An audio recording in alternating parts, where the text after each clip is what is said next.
Evviva i nostri diversamente giovani. Questa mattina ho aperto con questa bellissima musica suonata da loro, dedicata a voi tutti in allegria, ricordando che forse dobbiamo essere vicini a queste persone che nonostante le difficoltà della vita riescono ancora a sorridere, a far sorridere gli altri, anche quelli più giovani, che forse hanno perso un po' troppo il sorriso, avendo molto di più di quello che hanno avuto loro e che continuano a non avere purtroppo.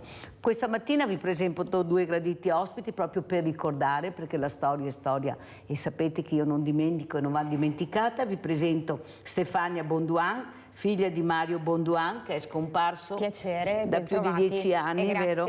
Stefania, grazie a te. Sono 13 anni, pensate. A dicembre saranno 14.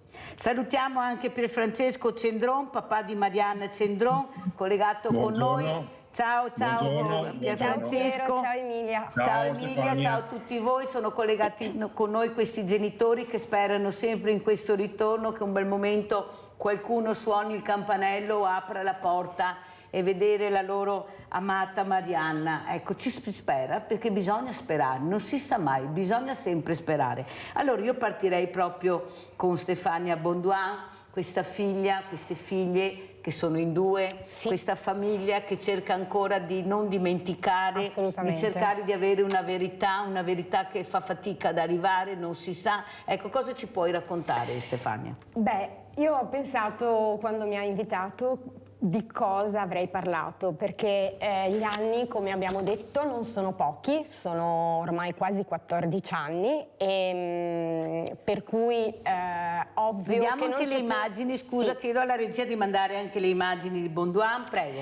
È ovvio che la speranza e quindi l'appello perché qualcuno possa riconoscerlo nell'ipotesi che papà possa essersi unito a gruppi di clochard e comunque essere ancora in vita, e quindi sicuramente l'appello.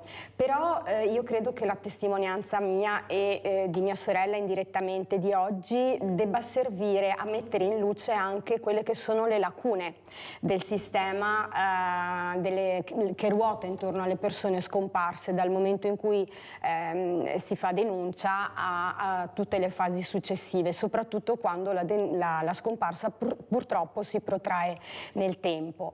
Papà, in particolare nel nostro caso, è una persona che fisicamente stava bene, ma era in atto una malattia neurologica, per cui c'erano degli accertamenti medici in atto che stavano iniziando a parlare di demenza senile precoce, forse Alzheimer, associata a una forte forma di depressione. Papà era seguito da un neurologo e da una psicologa, persone che la famiglia ha messo a disposizione da subito insieme alla cartella clinica, persone e documenti che non sono mai stati presi in considerazione dalle forze dell'ordine, che sembra abbiano deciso, come spesso accade nelle scomparse, di definirla un allontanamento volontario, e nel momento in cui c'è questa etichetta nel dramma si somma, perché c'è tutto un rallentamento in quello che è il sistema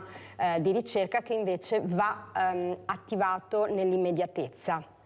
E quindi quello che noi oggi vogliamo portare avanti è proprio questo tipo di testimonianza, perché certi errori, seppur nel tempo sono passati, ripeto, 14 anni, quindi c'è stata un'evoluzione a livello normativo, c'è stato un grosso impegno da parte dell'associazione Penelope, sia a livello nazionale che regionale, perché comunque Penelope è presente anche nel Veneto, però c'è ancora tanto da fare su tutti i fronti, dal fronte della formazione, dal fronte della sensibilizzazione, ed è importante la sensibilizzazione anche delle persone cosiddette comuni, cioè non le istituzioni, non persone coinvolte nelle forze dell'ordine, perché molto spesso i ritrovamenti sono legati proprio a casi fortuiti, persone che riconoscono in passanti, in persone atteggiamenti strani, un po' fuori dal comune, quindi segnalandole in realtà realtà danno avvio a quelli che sono gli accertamenti. A una procedura che sarebbe ferma. Esatto, e quindi molto spesso i ritrovamenti sono stati dati proprio grazie al contributo delle persone comuni che, seguendo trasmissioni come Chi l'ha visto o similari, o i social, appunto riconoscono o pensano nell'ipotesi, perché ecco, una cosa importantissima è che anche in caso di dubbio la persona possa essere segnalata in maniera tale che le forze dell'ordine, che sono poi quelle effettivamente preposte al riconoscimento, possano identificare la persona e qualora fosse uno scomparso poi proseguire con il resto. Ciao Stefania, tu stai spiegando molto bene, no, il mino combatta, ma se vedi qualcosa che attira la tua attenzione oppure ti viene il dubbio, sempre meglio segnalare, perché veramente magari non pensi ed è quel dubbio che hai che magari può diventare importante anche per le forze dell'ordine e per i familiari. Allora, io adesso chiederei a Pierfrancesco Cendron e a questa moglie, a questa mamma, la speranza, come ho detto prima, ma soprattutto la famosa frase che si sente è devono rassegnarsi. Ecco, questa è una frase che si sente spesso, sono passati troppi anni, ecco, il tempo oscura quella che potrebbe essere invece una verità che c'è, che qualcuno conosce ma non parla. Cosa vuoi dire, Pierfrancesco? No, beh, no, non passerà mai, possono dire quello che vogliono, no? Cioè, il pensiero per Marianna, come dicevi tu prima, se suona il campanello saremo contenti, però in cuor nostro noi la cerchiamo sempre e non la puoi dimenticare, non la puoi, anche se c'è un altro figlio. Anch'io ho sentito tanti che dicono ma ne hai un altro, vai avanti con lui. Non è vero. Non è vero, cioè, Marianna c'è e ci sarà sempre. Emilia? Anch'io sono d'accordo con Pierfrancesco, cioè la speranza c'è sempre, ma non ci si può rassegnare, soprattutto di non arrivare a una verità, di sapere perlomeno cos'è successo. Se è viva, logicamente speriamo di ritrovarla, e se non fosse viva, speriamo in ogni caso che si possa dare una degna sepoltura, perché ci resterebbe solo quello, trovarla e darle una degna sepoltura. Se poi fosse successo il peggio, che fosse stata uccisa, logicamente vorremmo sapere i responsabili chi sono e che ci sia veramente giustizia e verità. Emilia, cosa hai provato quando penso che anche tu, come tutti noi, siamo rabbrividiti, inorriditi a quei genitori che hanno fatto uccidere la figlia perché non rispettava le loro regole, quello che avevano deciso loro per lei? Ma come può un genitore di qualsiasi nazionalità, perché io lo dico sempre nella mia trasmissione, tutti hanno un cuore, un cervello, cioè hanno solo la pelle diversa, ma il corpo umano, il sangue è rosso di tutti, non è che il sangue sia già... Cosa hai provato? Tu invece che con tuo marito state lottando, cercando sempre di capire la verità, dove sta la verità, ecco questa verità nascosta, come ho detto prima, che qualcuno invece conosce perché lo sa benissimo cosa voi cercate e se c'è o non c'è questa realtà e questa Marianna dov'è? Prego Emilia. È atroce la morte di Saman, perché ho provato un dolore immenso su questa ragazza che voleva solamente sposarsi, essere felice, perché lei era innamorata e tutta la famiglia si è messa d'accordo per ucciderla. È stata una cosa terribile. Veramente, io spero ora che anche il padre è qui, manca la madre, anche lei responsabile, non dimentichiamolo, di tutta questa tragedia. Spero che ci sia giustizia per lei. Sentiamo anche Stefania Bonduan, parlo proprio a queste due donne, a questa mamma e a questa figlia. come si può arrivare a tanto? Ecco, in un momento dove i femminicidi, siamo arrivati a 80 femminicidi, uno anche ieri, ecco, è sempre da parte dell'uomo. Questo uomo, pensate, hanno strangolato questa bambina perché era una bambina solo perché non rispettava le regole. Allora buttano l'acido e sfregiano questo volto di donna perché non sta alle loro regole. Questo oggetto che viene spostato perché diventa un oggetto che a piacimento lo adoperi più o meno in base alle voglie che hai, e questo oggetto non ha più un cuore e un'anima. È come tu spostassi sta sveglia, oggi la metto qua perché mi piace di più, è di mia proprietà. Cosa vuoi dire, Stefania? Io proprio credo sia proprio questo il cardine, nel senso che a livello culturale purtroppo è necessario fare un lavoro proprio per cambiare e dare a tutti la propria dignità e la propria capacità di pensiero e di scelta. E il genitore, è vero, mette al mondo il figlio, ma il figlio non è di sua proprietà. Nel momento in cui nasce è una persona lui stesso, va seguito, va accudito, ma va anche rispettato in quelle che sono le sue scelte. Quindi è ovvio che non posso essere d'accordo con queste azioni, con queste scelte che vengono fatte, soprattutto poi quando queste comportano la perdita della vita senza motivo, perché non c'è motivo. Io credo che molto dipenda proprio da un fatto culturale che si scontra con quella che è la nostra cultura, e quindi ovviamente noi inorridiamo.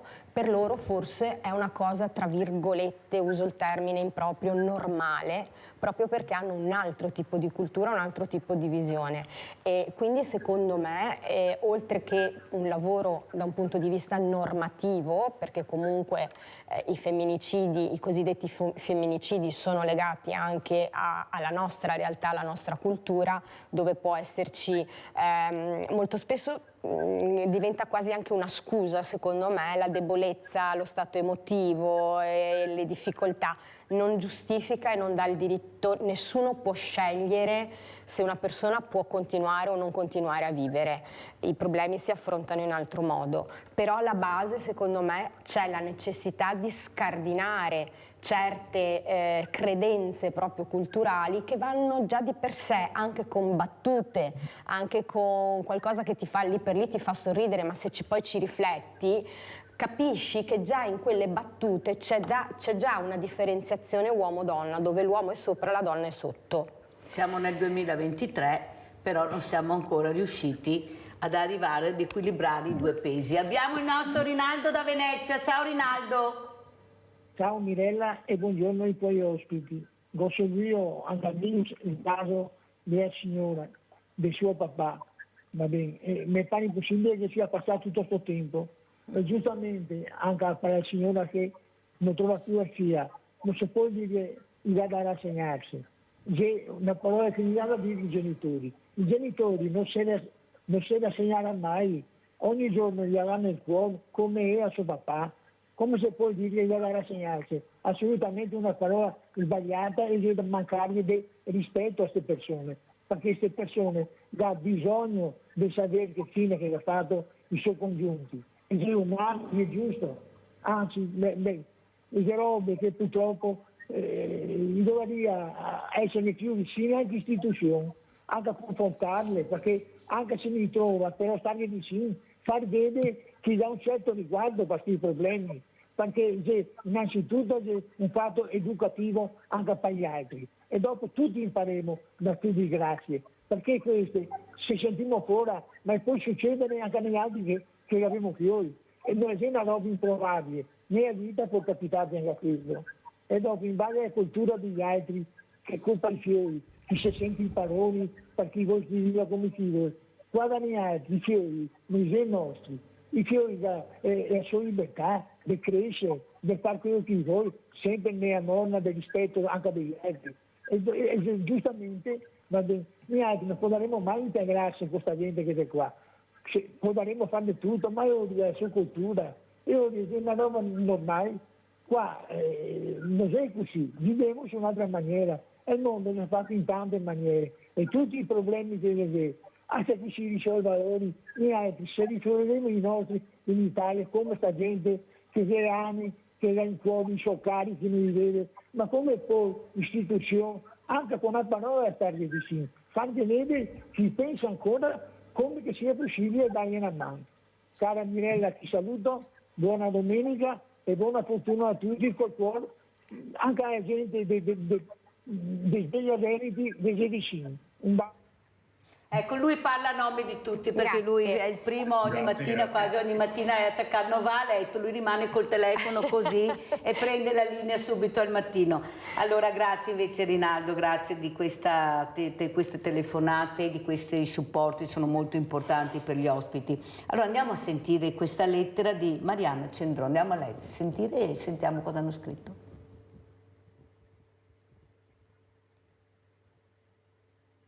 Il 27 novembre hai compiuto 28 anni e proviamo a immaginare che donna sei diventata, ma sei libera o in pericolo? Quanto ci manchi, viviamo solo di ricordi, non vediamo più il tuo sorriso, non sentiamo la tua sensibilità, l'accoglienza rivolta a chi era in difficoltà.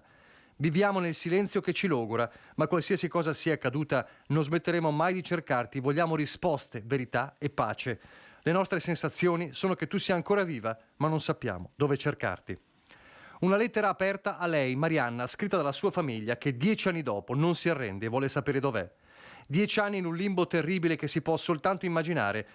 Un incubo iniziato il 27 febbraio 2013 per i Cendron, a Paese. Papà Pier Francesco, mamma Emilia e il fratello Giorgio. Non sappiamo nulla di lei, in questo momento non vi è nulla, non vi è nessuna ricerca, è tutto chiuso, i casi sono chiusi, è un qualcosa di pesante, di drammatico. Sono 10 anni dove abbiamo il nulla. Sentiamo che c'è ancora e che Marianna è viva, il papà lo ribadisce a più riprese, ma la paura di un epilogo tragico è costante da 10 anni a questa parte, un brivido che sale ad ogni ritrovamento di resti umani. Negli scorsi giorni sono stati trovati questi resti a Marghera. Ogni volta che succede, che trovano qualcosa, che ci sono dei resti, anche se noi pensiamo che sia viva speriamo che sia viva da qualche parte, il retro della medaglia ci fa pensare anche che potrebbe non esserci più, per cui finché non c'è un esito resti sempre col dilemma.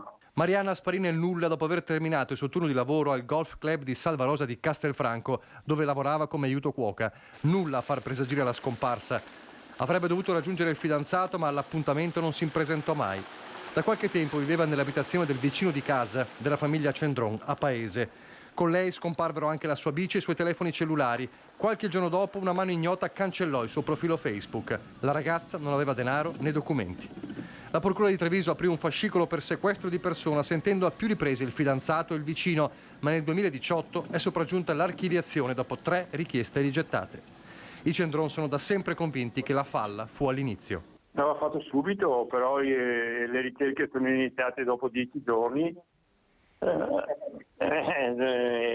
Purtroppo non hanno rispettato la legge, che avevano fatto le ricerche subito, perché lei era scomparsa prima, era andata via 2 o 3 giorni e loro hanno detto ma è andata via 2 o 3 giorni, andrà via 2 o 3 giorni anche questa volta, ritornerà, invece andava cercata subito. 10 anni dopo resta un solo desiderio, che Marianna dovunque sia si faccia sentire. La cosa migliore sarebbe una telefonata, o anche non una telefonata, anche non so, andare in un posto di polizia come abbiamo detto altre volte e dire io sto bene, non voglio che nessuno mi disturbi, stop, si chiude tutto. Sappiamo che c'è, da qualche parte c'è, però così noi non sappiamo se è viva, se è trattenuta, se non c'è. Non lo sappiamo, cosa è successo, cosa non è successo. Stefania Bonduan, tu che vivi la stessa situazione in maniera diversa, ma è la stessa storia, anche tu non sai la verità qual è, quale sia, come è finito tuo papà, dove sia, ma quello che io mi domando, andiamo sulla Luna e riusciamo a vedere cosa c'è nella Luna. Qui, a 2 passi, non si riesce a capire come mai non si riesce ad andare avanti con le prove che ci sono. Vuoi per la burocrazia, vuoi perché magari delle volte puoi trovare delle persone che non sentono il dramma che stai vivendo, perché è così, e perciò ti senti un numero in quel momento, devi compilare delle schede, devi firmare, ma non è quello che tu vuoi. Tu fai questo per arrivare velocemente alla verità. Per questo si firma, si cerca di dare le maggiori testimonianze, le prove che si hanno.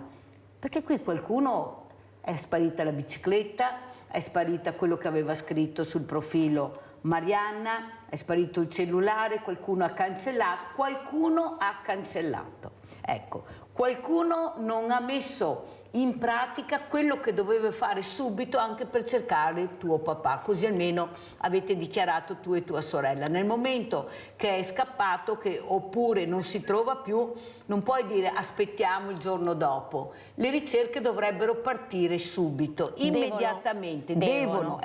Ma nel caso di Marianna, oltretutto, dal 2012 c'è una legge piccolina di 2 articoli, miserella, però parla chiaro, le ricerche devono partire subito, nel momento in cui la famiglia o chiunque, perché chiunque sia a conoscenza di un fatto che possa mettere a rischio la persona può denunciarne la scomparsa. Dal 2016 anche telefonicamente, purché poi entro le 72 ore, ecco lì, cioè il discorso delle 72 ore è legato alla formalizzazione di una denuncia che viene fatta telefonicamente, ma che impone che le ricerche partano nell'immediatezza. Quindi se io mi presento fisicamente a una stazione di carabinieri, polizia, comunque un'istituzione, loro sono tenuti a mettere in atto il piano territoriale che presuppone il coinvolgimento di volontari e di forze dell'ordine che si devono coordinare attraverso la prefettura e che devono partire e mettere in atto tutte quelle che sono le necessarie ricerche. Il problema fondamentale però è e rimane, nonostante l'impegno dell'Associazione Penelope in questo da anni, stiamo parlando ancora dal 2016 di sicuro, se non anche prima, è la necessità che la scomparsa non venga considerata un atto volontario, perché se c'è un'ipotesi di reato le ricerche partono subito. Se la scomparsa viene definita volontaria, tutti si siedono, perché la parola volontario dice l'ha voluto lui, cosa lo cerco? Verrà fuori a mia mamma, il giorno dopo la scomparsa di papà, il dirigente della polizia di San Candido ha detto: signora, cosa vuole? Intanto è una persona anziana, ha fatto la sua vita, ha già vissuto, e poi si farà trovare quando vuole lui. Ferma. Però Stefania, tu hai detto una cosa importante all'inizio, perché bisogna ascoltare bene quando le persone parlano. Sì.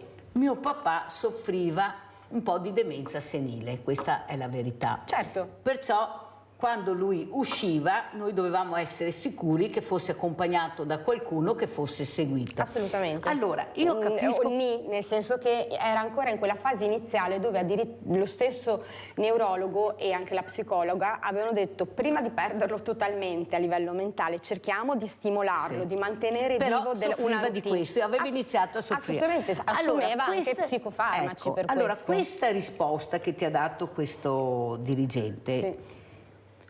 potrebbe essere accettata se tu hai una persona che è completamente normale e sta benissimo, ma nel momento che tu mi scusi, la interrompo, sì. Non può e non deve mai essere accettata, perché nessuno ha il diritto di giudicare un allontanamento, se non nel momento in cui viene ritrovata una persona. Per esempio Pierfrancesco ed Emilia prima giustamente dicevano se Marianna è viva, se Marianna ci sente, che telefoni o che vada alle forze dell'ordine e dica: per i miei motivi, che non sto qui a spiegarvi, ho bisogno di allontanarmi, ho bisogno di... Sì, ma deve essere lei che lo dice, non può essere nessun altro che il diretto interessato, perché nel momento in cui il familiare si presenta davanti alle istituzioni e sporge denuncia di scomparsa, vuol dire che ci sono dei motivi ragionevoli perché teme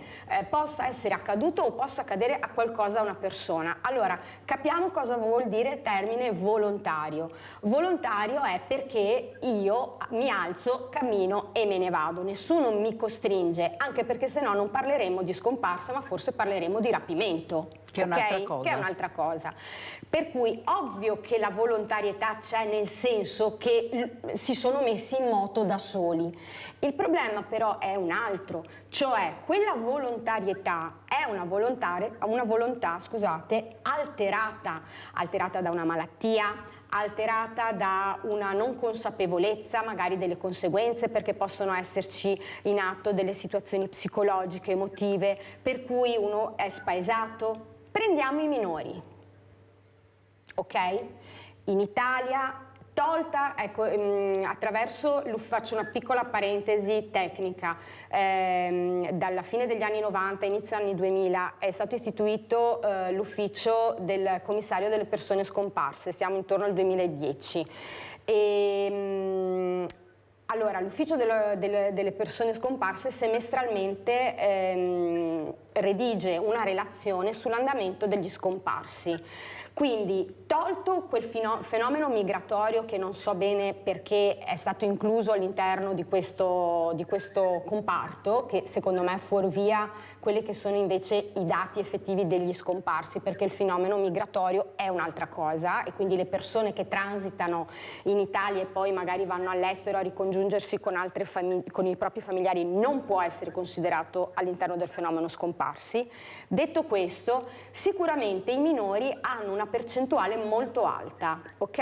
Allora consideriamo volontario anche il loro allontanamento, perché un bambino di 2 anni, di 3 anni, 4 anni, 15 anni che si allontana ma non ha una consapevolezza totale di quello che sta facendo, perché a livello spaziale, se pensiamo ai piccoli, magari pensa di muoversi 4 passi e poi tornare a casa, non ha la consapevolezza di aver chissà che strada ha fatto. Perciò, quindi la volontà non è da considerare, perché blocca le ricerche. Allora tu dici, indipendentemente che uno abbia dei problemi, che non abbia dei problemi, che sia piccolo o grande, nel momento che c'è questa scomparsa e questa denuncia, le ricerche devono partire subito. Però non solo in caso di ipotesi di reato. Però noi purtroppo viviamo in un paese dove ci sono le leggi anche molto chiare, che non vengono applicate. Questa è la realtà. Noi abbiamo le leggi, perché io quando ho gli avvocati ogni volta dico no, le leggi ci sono e il problema è che tra il dire e il fare c'è di mezzo il mare. Pubblicità.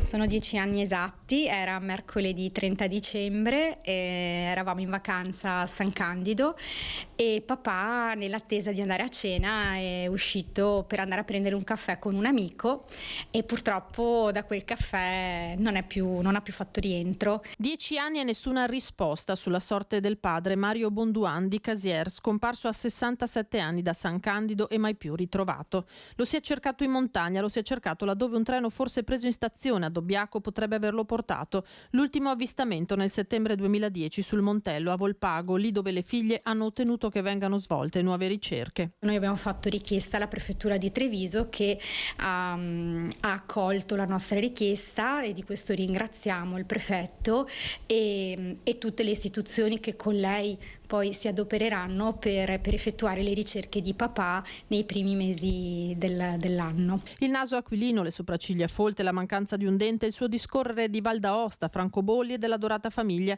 Stefania chiede a chi possa averlo incontrato di far caso a questi dettagli. Impossibile dire se oggi Mario Bonduan sia vivo o morto. In questa incertezza sono trascorsi gli anni tra emozioni contrastanti. Si andava dalla speranza nel momento in cui c'era una segnalazione alla delusione quando poi questa segnalazione non si poteva poi di fatto verificare al 100%, alla rabbia di non averlo ritrovato, alla rabbia di vedere come la burocrazia a volte fermi le ricerche. La famiglia nel frattempo è entrata a far parte dell'associazione Penelope che si occupa di persone scomparse. Abbiamo cercato di mettere a disposizione quella che è stà la nostra esperienza di questi 10 anni, sia a livello emotivo sia a livello concreto, pratico, a disposizione per gli altri. E questo è un insegnamento che ci arriva da papà sicuramente. Pierfrancesco Cendron, come commenti le parole di Stefania Bonduan? Ecco, queste parole che fanno capire che forse bisogna essere più presenti, velocizzare, abbiamo anche delle normative molto chiare, però siamo sempre là. Spiegavo prima a Stefania che quando a questi avvocati che dicono in base al tema che trattiamo, no, le leggi ci sono, il problema è che non vengono applicate, capite bene che non andiamo da nessuna parte. Ecco, come commenti Pierfrancesco Cendron, ecco quello che è successo anche a te, il percorso che avete fatto con la famiglia, pensate che percorso devastante, rimuovere tutti i ricordi, tutte le cose personali, intime, Non lo fai. Non so, è una cosa proprio, come commenti Pierfrancesco? Purtroppo andiamo a cozzare contro queste persone che hanno il potere di decidere, hanno il potere di agire come meglio credono, e qua sta nella sensibilità di chi è dall'altra parte, di fronte a noi. Ci sono quelli che agiscono subito, partono subito per le ricerche in caso di scomparsa, ci sono ancora quelli che dicono signora aspetti 24-48 ore, ritornerà. Cioè, purtroppo vediamo anche con i femminicidi le condanne non ci sono, non esiste la prigione non esiste, oppure vengono condannati, viene fatto un processo, vengono condannati a 20 anni e alla fine ne fanno cosa? 3, 4, 5? Cioè, purtroppo ci sarebbero tante cose da mettere a posto. Soprattutto un mio pensiero è che quando fanno una legge nuova dovrebbero cancellare la legge vecchia, invece restano là, per cui gli avvocati, che è il loro lavoro, ci guastano. Là non ci possiamo fare niente, purtroppo. Però andrebbe, è l'assieme di tutto che non va, lo vediamo giorno per giorno. Cioè, anche il discorso dei femminicidi che parlavi prima, l'altro giorno c'è stata quel giudice che, dunque adesso faccio presente, c'era una signora, la moglie pakistana, che prendeva le botte, e ha fatto denuncia tutto quanto, e poi il giudice ha dichiarato che nel loro stato le leggi sono così, non ci si può fare niente, per cui il marito ritorna dalla moglie. Ma come? Siamo in Italia, non siamo in Pakistan, India o paesi... Cioè, è questo che non va bene. Cioè, noi dobbiamo guardare casa nostra e dobbiamo avere delle pene più severe. Non deve esserci un minimo di condanna, un massimo di condanna, e viene sempre applicata la minima. Emilia, cosa aggiungi, come commenti anche tu donna, poi oltretutto che vivi ancora di più, ecco, questa situazione, questi femminicidi che sembrano delle emulazioni ormai, perché ogni giorno ce n'è uno, non so, sembra qualcosa. Io ieri ero a questa presentazione di questa mostra Villa Margherita, che poi vi farò vedere anche le immagini di Emanuela Giannetti e il dottor Francesco Calia dipinto, dove queste donne vengono veramente molte volte veramente raffigurate con della estrema bellezza, ma anche tanta sofferenza. Ecco, questa sofferenza che traspare anche da queste immagini. Prego Emilia. Anch'io sono d'accordo con mio marito, purtroppo ci vuole più severità, perché proprio a livello culturale proprio ci sono problemi, e quindi anch'io certe volte mi ripeto che tristezza, io veramente sento molta tristezza, perché ormai è quotidiano, ormai provo solo una grande tristezza, ecco, questo sento. Ma pensi però Emilia, scusa se ti interrompo, ma volevo anche la tua opinione. Ieri una signora, anche una signora giovane, si è avvicinata guardando questi quadri, queste immagini, e ha detto una frase che mi ha molto colpito. Ha detto: forse dobbiamo rivedere anche noi stesse come donne, come ci comportiamo nella vita, specialmente con i figli maschi. Ecco, forse dobbiamo anche cercare di fare meno le crocerossine, di cercare sempre di sopportare e supportare delle cose anche negative. Ecco, tu come donna, cosa vuoi dire a questa signora che mentre guardava questi quadri rifletteva a voce alta? Anche a livello educativo vediamo che ci sono delle problematiche e credo che anche noi donne dobbiamo cominciare a considerare che forse su certe cose dobbiamo agire in maniera diversa.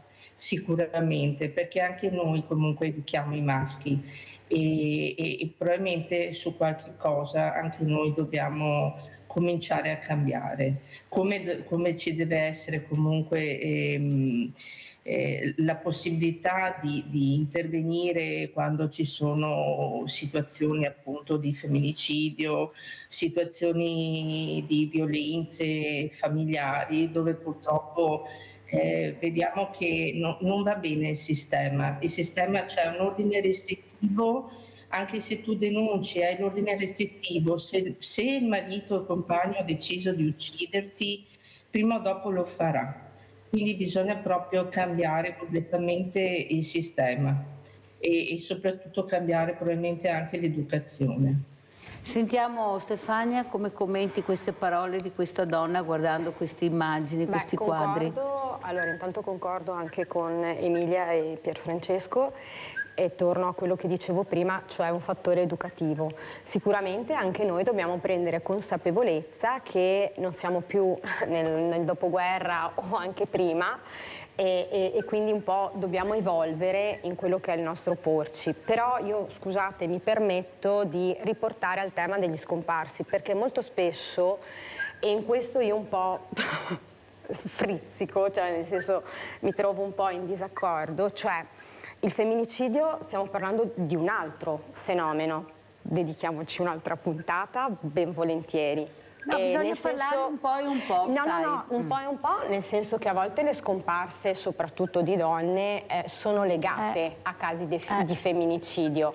E molte anche, numeri importanti. Diciamo che forse le donne, contrariamente sempre rispetto a quello che si crede che si allontanano volontariamente, in realtà purtroppo molto spesso loro sì sono vittime di reato, quasi oserei dire il 99%, per cui sicuramente è giusto porlo in evidenza. Sono scomparse tutt'oggi? Sì. Anche non se sappiamo benissimo tutte, che... alcune sì, alcune e quindi assolutamente sì. Però, ripeto, sulla scomparsa intesa proprio come fenomeno c'è talmente tanto da dire e talmente tanto da fare che a volte io ho l'impressione, proprio da familiare di persona scomparsa, che a volte si tende a dare, non dico più visibilità perché non è la parola esatta, però si tende a concentrarsi su un aspetto, su un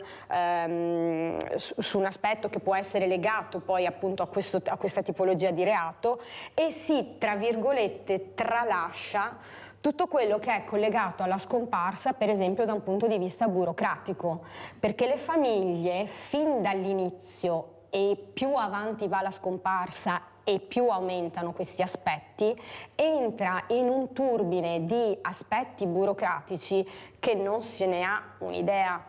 E con le lunghezze burocratiche e legislative che ci sono oggi, le famiglie molto spesso non si trovano nella possibilità di elaborare e contestualizzare quello che è successo da un punto di vista emotivo, perché vengono catapultate senza che se ne rendano neanche conto, a dover gestire tutto questo aspetto burocratico e dove si è tenuti a fare, come per esempio la dichiarazione di assenza dopo i 2 anni, piuttosto che nel caso di scomparse di adulti, non so, l'immissione nei beni, nel possesso dei beni, fino ad arrivare alla morte presunta dopo 10 anni. Sono aspetti che ti devono, come dire, siccome anche in questi aspetti non c'è una normativa univoca, non c'è una normativa chiara, penso per esempio al lavoro.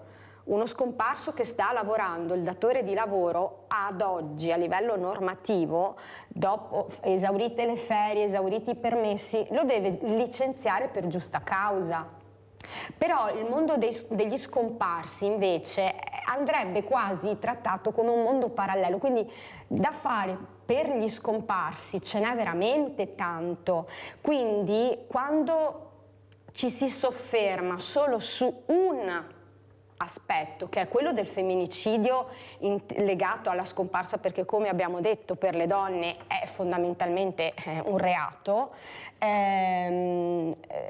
credo sia giusto anche poi riequilibrare, tenendo sempre presente che la scomparsa non è solo nell'immediatezza, che è la cosa però fondamentale, perché se si parte subito, le statistiche lo stanno dimostrando, il trend dei ritrovamenti, così come emerge dal Ministero degli Interni, è in aumento, e quindi questo fa ben sperare che tutti questi anni di attività, di sensibilizzazione, di formazione che abbiamo cercato di richiedere anche come associazione, qualcosina sta muovendosi, forse sta cambiando anche una mentalità di accoglienza da parte delle istituzioni di questi familiari.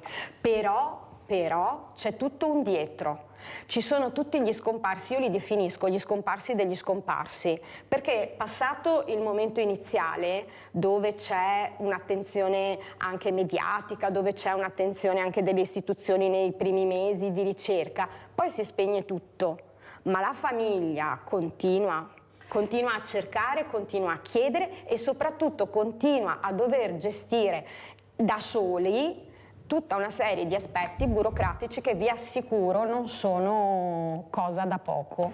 Quello che però io volevo fare questa mattina era proprio parlare di scomparse, e le ho abbinate proprio anche ai femminicidi, perché non si sa la verità. Assolutamente. Perciò questi, e qua mi rivolgo sia a Pierfrancesco che a Emilia, i traumi di questi ragazzi, di questi bambini, che non vedono più la loro mamma, che addirittura qualcuno riesce a innescare il dubbio, nonostante magari sappia la verità della scomparsa, che non è scomparsa, che la mamma li abbia abbandonati. Assolutamente. Pensate il cinismo di arrivare a questo punto. Pensate tu quando hai 10, 12, 14 anni, l'età più critica, più terribile, e all'improvviso dalla sera alla mattina non trovi più la tua mamma. Sappiamo cos'è la mamma, anche il papà, ma specialmente la mamma,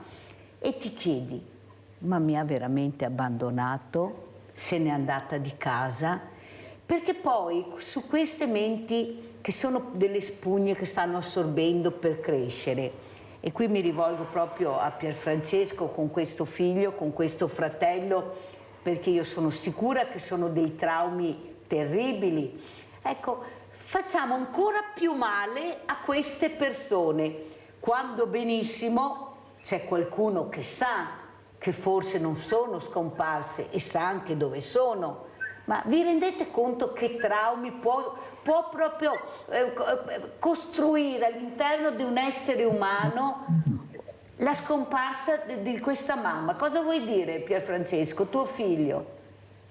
Mio figlio continua a vivere la sua vita con un pensiero a Marianna. Marianna, come noi, non la dimenticheremo mai, lui ancora di più di noi, perché lui è sangue del sangue, per cui non ne parla, però lui non è mai stato molto presente, perché ha voluto mantenere sempre il ricordo della sua vita con Marianna, perché lui ha vissuto con noi. Da noi sono arrivati che lui aveva quasi 6 anni e Marianna quasi 7. Però gli anni precedenti in istituto, e prima ancora con la madre o con la zia, lui li ha vissuti. Per cui è un ricordo che lui vuole mantenere l'aspetto positivo cioè c'è la scomparsa, però io mi ricordo Marianna, cosa facevamo quando giocavamo, tutti quegli aspetti che lo aiutano nel prosieguo senza di lei. Emilia, pensa a questo dubbio di questi ragazzi, della loro mamma, ecco, di questi genitori che qualcuno aveva la doppia vita. Ecco, pensate, ecco, per un ragazzo che sta crescendo, adesso ha molto colpito questo spot di questo supermercato dove fa vedere questa bambina che regala questa pesca all'insaputa della mamma al papà. Ognuno può vederla in qualche maniera, però ha centrato l'obiettivo perché ne parliamo tutti, perché il tema è reale, molta superficialità nel dividersi, nel separarsi, senza pensare che ci sono queste creature che tutto vorrebbero fuori che questo, perché ricordate che per i ragazzi, io sapete che parlo molto con loro, quello che riesco a sentire è che per loro è un trauma quando i genitori si dividono, non c'è niente da fare. E anche se il genitore è il peggior delinquente, guardate che per il figlio è sempre suo papà o sua mamma, non c'è niente da fare. Loro riescono a perdonare tutto perché è qualcosa di loro che è talmente grande, talmente immenso che non si può neanche immaginare. Prego Emilia.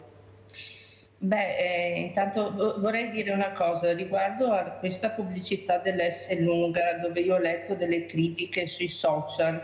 Io invece la trovo veramente di una dolcezza infinita.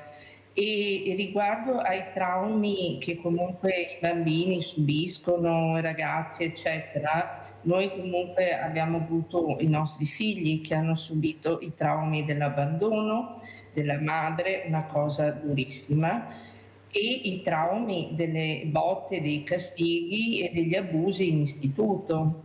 Quindi comprendiamo bene queste cose e sappiamo che comunque ci deve essere aiuto e sostegno sia per questi ragazzi ma anche per le famiglie. E su questo purtroppo invece troviamo molte difficoltà.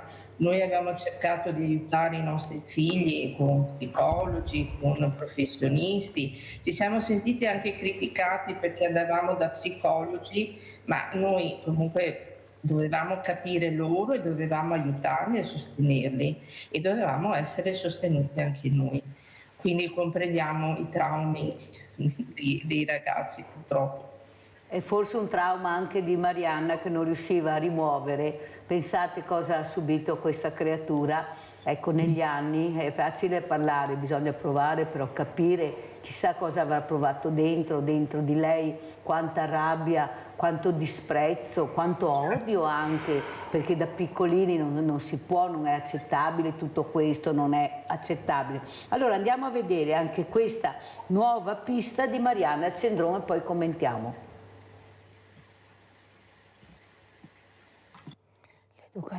Alcuni elementi sui quali sto lavorando già da un po' che mi portano a ritenere che ci sia stato un elemento soprattutto trascurato e dal quale si può aprire sicuramente una nuova pista. Un elemento sul quale si sta indagando da tempo, un elemento che presto potrebbe portare ad una svolta. Il caso di Marianna Cendrone, la 18enne scomparsa nel nulla esattamente 10 anni fa. Il procedimento formalmente è stato archiviato, ma l'avvocato è ottimista. Non appena le indagini lo consentiranno, indicheremo al procuratore un nuovo punto di partenza. Dare una tempistica non sarebbe corretto da parte mia. Certamente l'elemento su cui mi è tornato l'occhio, diciamo, è abbastanza importante. Non si sbilancia l'avvocato Tigani, non scopre le carte, è una pista sulla quale stanno lavorando da tempo. Io sono abbastanza fiducioso comunque, perché è una storia che non può finire così, non è accettabile né per i familiari né per noi professionisti né per l'associazione Penelope stessa, che non ha mai mollato su questo punto. Il 27 febbraio del 2013 Marianna, dopo essere uscita da lavoro, è svanita. Le indagini, le ricerche non avevano portato a nulla, il suo corpo non è mai stato trovato. Da allora mamma Emilia e papà Pierfrancesco non si sono mai arresi. È quello che ci tiene in vita, la speranza, e ci mancherebbe. Bisogna essere presenti, bisogna essere qui come ho detto prima, spero mi suoni il campanello, come mia moglie ha detto che lei l'ha sognata con una bambina. Io non la sogno, però in cuor mio sicuramente la sto aspettando. I genitori hanno scritto una lettera, si sono rivolti proprio a lei, Marianna, le parole della mamma. Marianna, noi siamo qui, qualsiasi cosa sia successo, noi siamo pronti a ripartire, a ricostruire. Ti vogliamo bene. Allora, Pierfrancesco, come vuoi salutarci? Che commento vuoi fare? Questa nuova pista è un servizio recente, voglio ricordarlo, non è un servizio fatto tanto tempo fa. Ecco, speriamo bene. Cosa vuoi dire? Come ci saluti?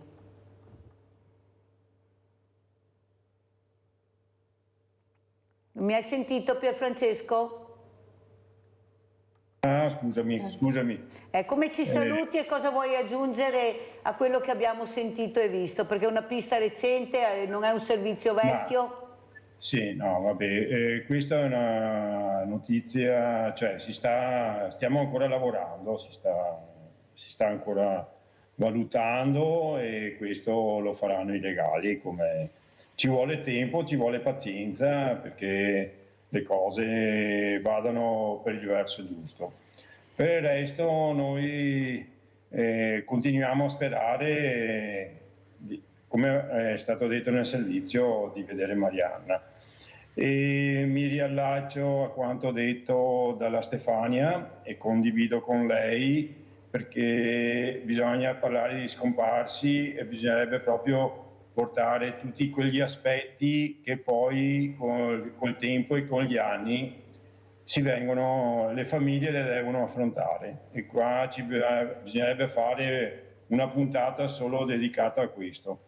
Però capisco che l'ambiente è abbastanza vasto, si collega a molteplici situazioni. Sì. Emilia, come ci saluti e che appello vuoi fare? Perché devo correre perché il tempo è volato. Vai Emilia. Io volevo ringraziare di questa opportunità di ricordare Marianna, di ricordare Mario Bonduan, perché non si parla dopo più e noi sappiamo bene che il silenzio ci uccide.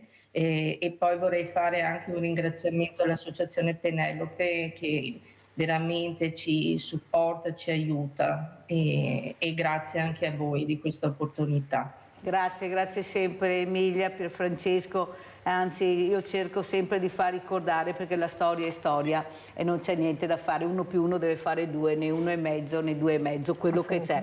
Stefania Bonduan, come ci saluti e che appello vuoi fare?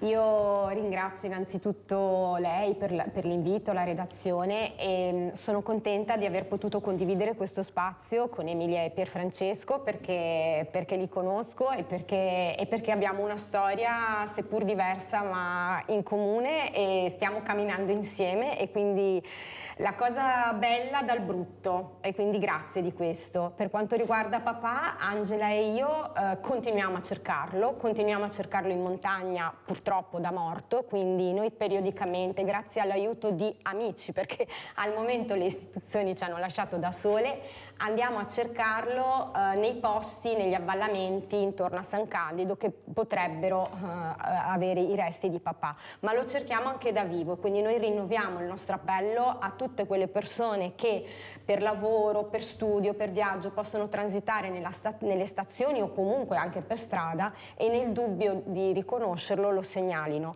È un appello però generalizzato per tutti gli scomparsi, per essere di aiuto a tutte le famiglie degli scomparsi, conosciute o non conosciute, è quello proprio di non ignorare e non giudicate il vostro aiuto, l'aiuto di tutti, dalle istituzioni alle persone comuni, è fondamentale per riportare a casa i nostri familiari. Grazie anche a Stefania Bonduan, grazie a Pierfrancesco ed Emilia Cendron, grazie pubblicità.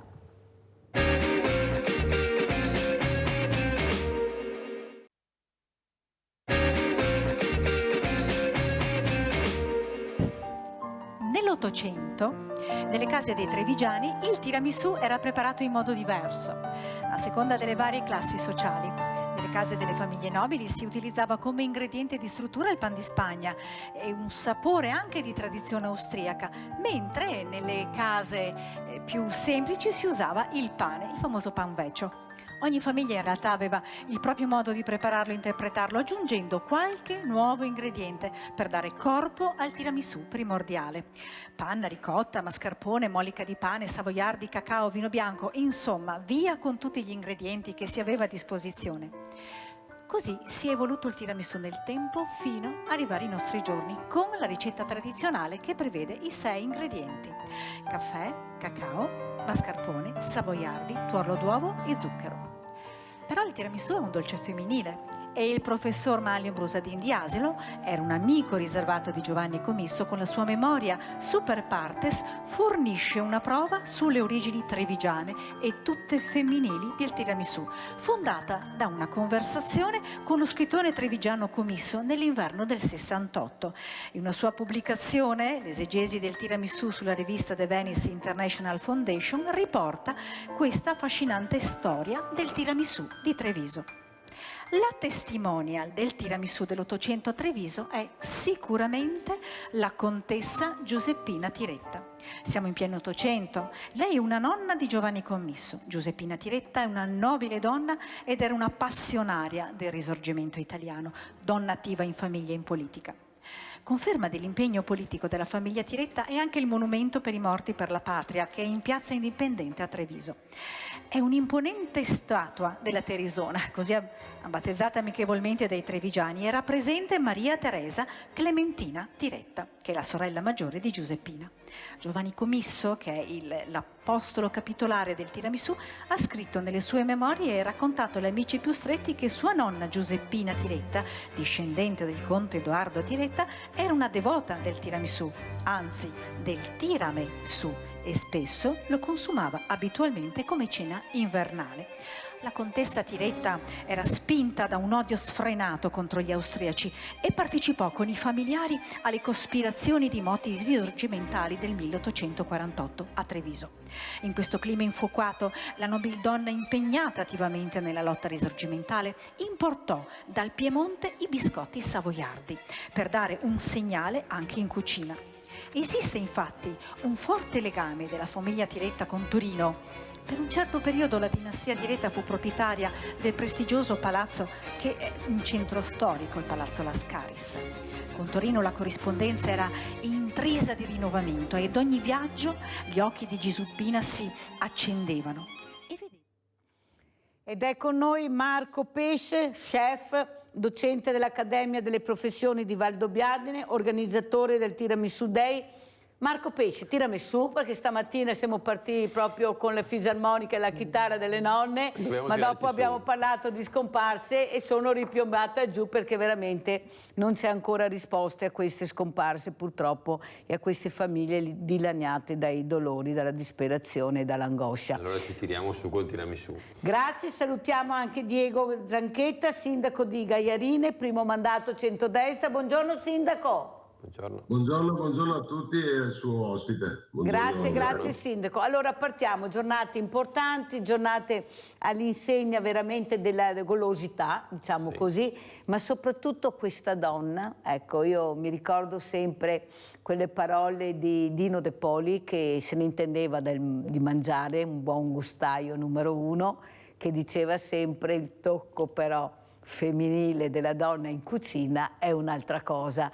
E questa donna che ha creato da un'idea il tiramisù con poco, perché una volta c'era veramente poco, ha fatto questo dolce che è conosciuto nel mondo. Prego Marco Pesce. Certo, ma noi abbiamo fatto, domani c'è il Tiramisù Day, quindi siete tutti quanti invitati tra i vari eventi che domani ci sono a Treviso, perché è veramente un weekend ricco questo. Abbiamo il Tiramisù Day e appunto abbiamo cercato nella storia del tiramisù, siamo andati a spulciare ogni ingrediente e sì, ogni ingrediente è strettamente legato al lavoro delle casalinghe, delle donne che comunque partono dai prodotti poveri che avevano in casa. Il tiramisù nasce dallo sbattudin, tutti quanti ne siamo coscienti, quindi il tuorlo sbattuto con lo zucchero, poi piano piano si aggiunge un formaggio morbido, si cerca un biscotto da inzuppare nel caffè, il cacao. Vediamo anche qualche foto, grazie, con la regia, prego Pesce. Il cacao, e quindi si crea questo dolce molto importante.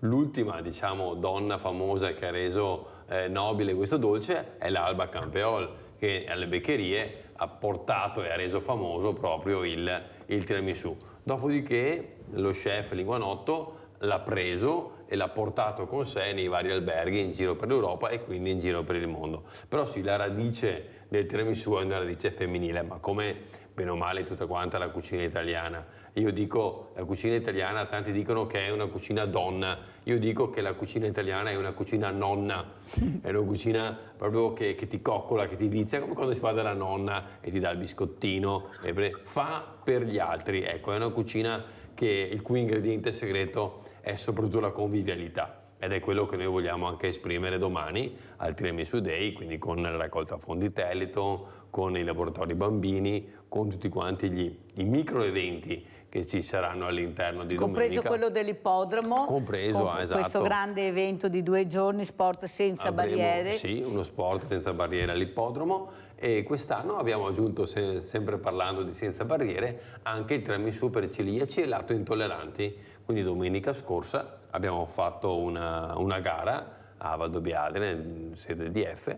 di un tiramisù fatto con ingredienti privi di glutine e privi di lattosio. Stesso gusto, stesso sapore? Beh, naturalmente cambiano, la consistenza soprattutto cambia, perché il biscotto ha una friabilità diversa e quindi il caffè si imbeve in modo diverso.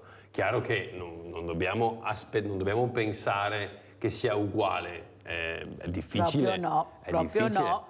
Però poter permettere per quelli a tutti che non riescono a mangiare, avete pensato anche a questo tiramisù. Quanti, certo. Allora sentiamo Maria da Bovolenta, perché sono sicura che dirà la sua ricetta. Vai Maria.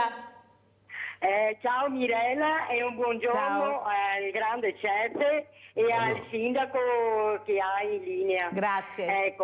Ecco, niente, io lo faccio tradizionale come mi ha insegnato la mia nonna. E allora che va il caffè, che va le uova, che va il mascarpone e lo zucchero. Io lo faccio alla fine ci metto col passino una bella manciata di cacao, lo metto in frigo normale e in realtà io ho sempre visto che sono sempre stati ospiti, sempre compiaciuti, e gli dico la verità al chef che lo faccio la mattina presto e lo lascio lì che si riposa, alla sera non ne avanza neanche una porchetta, vuol dire che era buono, ecco. In ogni modo io faccio sempre con le cose tradizionali come mi hanno insegnato, tutti i dolci e coso. Va bene, buona giornata a lei chef e anche al sindaco. Grazie cara Maria. Allora sindaco Zanchetta, anche voi, specialmente i sindaci, avete bisogno di tanti tiramisù. Come mai in questo momento così delicato per voi, in prima linea a fare delle battaglie importanti per i vostri cittadini, perché veramente le richieste sono tante. Abbiamo sentito adesso l'aumento dell'energia elettrica, la benzina, cioè cose pazzesche, questi stipendi bassi, queste pensioni basse, soprattutto una popolazione che sta invecchiando, e il punto di riferimento sono i sindaci, non c'è niente da fare, i servizi sociali, i sindaci. Prego sindaco Zanchetta, com'è la situazione del suo osservatorio? La tiriamo un po' su, dai, col tiramisù questa mattina. No, beh, su quello mi tirerò su domani mattina, perché sono iscritto anch'io alla gara dei sindaci. Quindi domani mattina darò il meglio di me stesso nel fare il dolce simbolo del nostro territorio, grazie all'invito dell'amico Mario Conte. Le problematiche sì, lei le ha rappresentate, ci sono, in tutto quello che ha detto ha toccato proprio i problemi del territorio, compreso poi, ci aggiungo, anche quello dell'immigrazione, che è un tema non da poco ricorrente in questi giorni. La preoccupazione è tanta, sì, perché siamo partiti con tutta una serie di bandi, di progetti, di progettualità per migliorare e sistemare il nostro territorio, bandi che abbiamo vinto. Siamo andati in gara con i tempi della pubblica amministrazione, che ben sappiamo non sono sicuramente in aderenza con quelli del privato, e ci troviamo oggi ad avere delle gare portate a termine, ma con dei prezzi che non sono più congrui, perché ci sono stati questi aumenti derivati, così dicono, io ci credo poco, dalla guerra in Ucraina, no? Dalla situazione ucraina. Sembra quasi che tutto quanto serva per costruire, mangiare e non solo provenga dall'Ucraina a questo punto, ma non dovrebbe essere così, ecco. Quindi la preoccupazione c'è, ma come dico sempre, vietato mollare, dobbiamo andare avanti, dobbiamo fare squadra, dobbiamo essere uniti e dobbiamo affrontare anche questo problema che oggi ricorre. Sindaco, ma è possibile che questo paese sia in mano alla speculazione, al business, alla corruzione? Ecco, abbiamo leggi che ci sono ma non vengono applicate e allora mi domando a cosa servono se non le applichiamo. Abbiamo questi sindaci che sono alla canna dal gas ormai perché è là, come dicevo prima, che si rivolge il cittadino, ma soprattutto in un paese dove paghiamo molto poco chi lavora veramente e paghiamo tantissimo chi invece non lavora. Sto parlando della burocrazia, ad esempio. Cosa serve, ci impedisce di andare avanti e di volare. Però prima che mi risponda sentiamo Nadia da Treviso. Sono sicura che anche Nadia ha la ricetta. Ciao Mirella, Ciao. Buongiorno ai tuoi ospiti. Mi senti? Sì, benissimo Nadia. Va bene. Buongiorno ai tuoi ospiti. Niente, io il tiramisù l'ho fatto domenica. L'abbiamo mangiato, ma io lo faccio al sabato.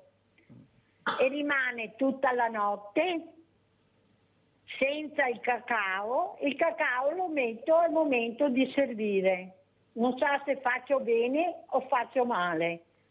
Comunque la mia ricetta è, lo faccio 6 uova, 6 cucchiai di zucchero e sbatto bene i tuorli solo, non tutto quanto. Lo sbatto bene che viene una crema bianca quasi. Poi ci metto 3 parti di mascarpone,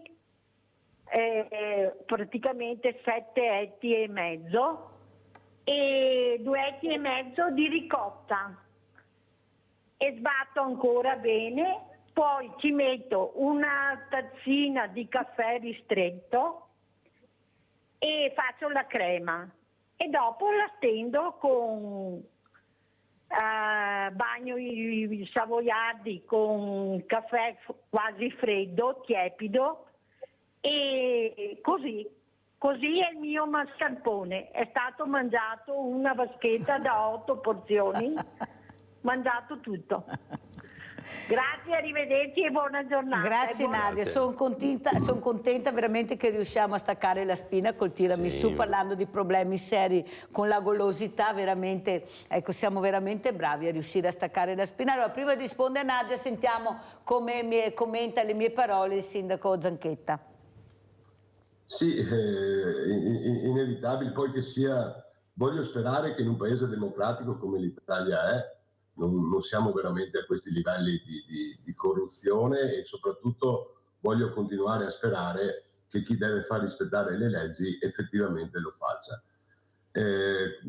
Ancora per fortuna nei nostri territori, almeno stando anche a quello che leggi nella stampa, nei nostri territori la situazione non è proprio così drammatica, ma ci corre l'obbligo a tutti di evitare di arrivare appunto a che il tutto diventi drammatico.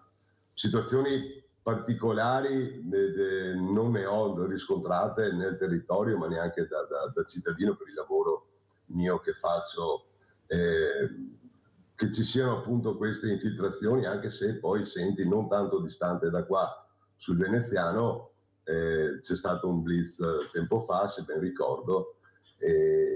Dobbiamo vigilare tutti sugli appalti della pubblica amministrazione. Per quanto ci riguarda, l'attenzione che poniamo tutti è sempre e comunque massima. Poi abbiamo sottoscritto un protocollo assieme alla Guardia di Finanza relativamente ai fondi PNRR, assieme ad altri 2 comuni sui quali abbiamo progettato un'idea comune appunto per i 3 territori.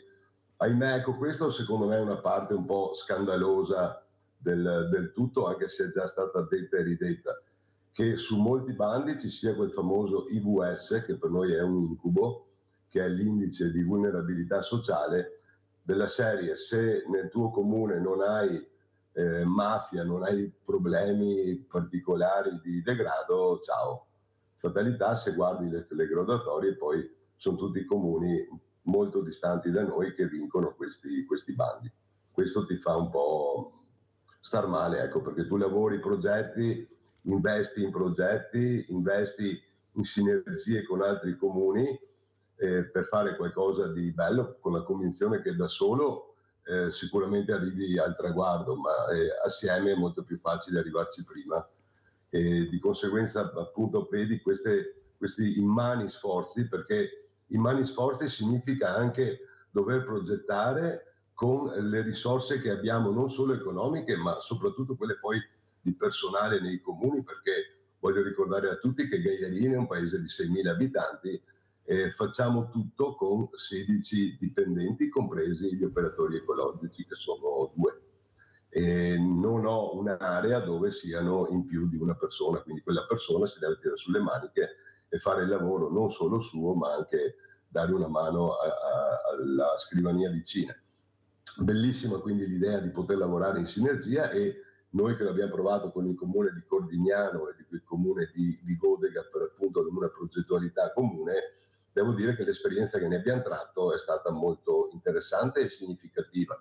Poi, ripeto, quando vedi le graduatorie e vedi che sei escluso perché vivi in un paese dove la delinquenza non ha un peso importante, un po' ti passa la voglia. Però dobbiamo anche chiarire alcuni pesi, ad esempio questi appalti e subappalti. Io devo dare il lavoro alla ditta che mi dovrebbe garantire di finire il lavoro nella massima sicurezza e molta efficienza. Io sono sicura che questi subappalti non sono chiarissimi, perché non è che passi da un subappalto su subappalto. Anche qua il governo dovrebbe fare chiarezza, perché noi assistiamo a delle cose veramente inverosimili con la storia dei subappalti. Cosa dice il sindaco? Guardi, io dove posso, nel rispetto della legge, cerco di andare sempre sotto soglia e poter dare in affidamento diretto, ma mi creda, non ho mai ricevuto in cambio una caramella, lo dico e lo dichiarerò sempre.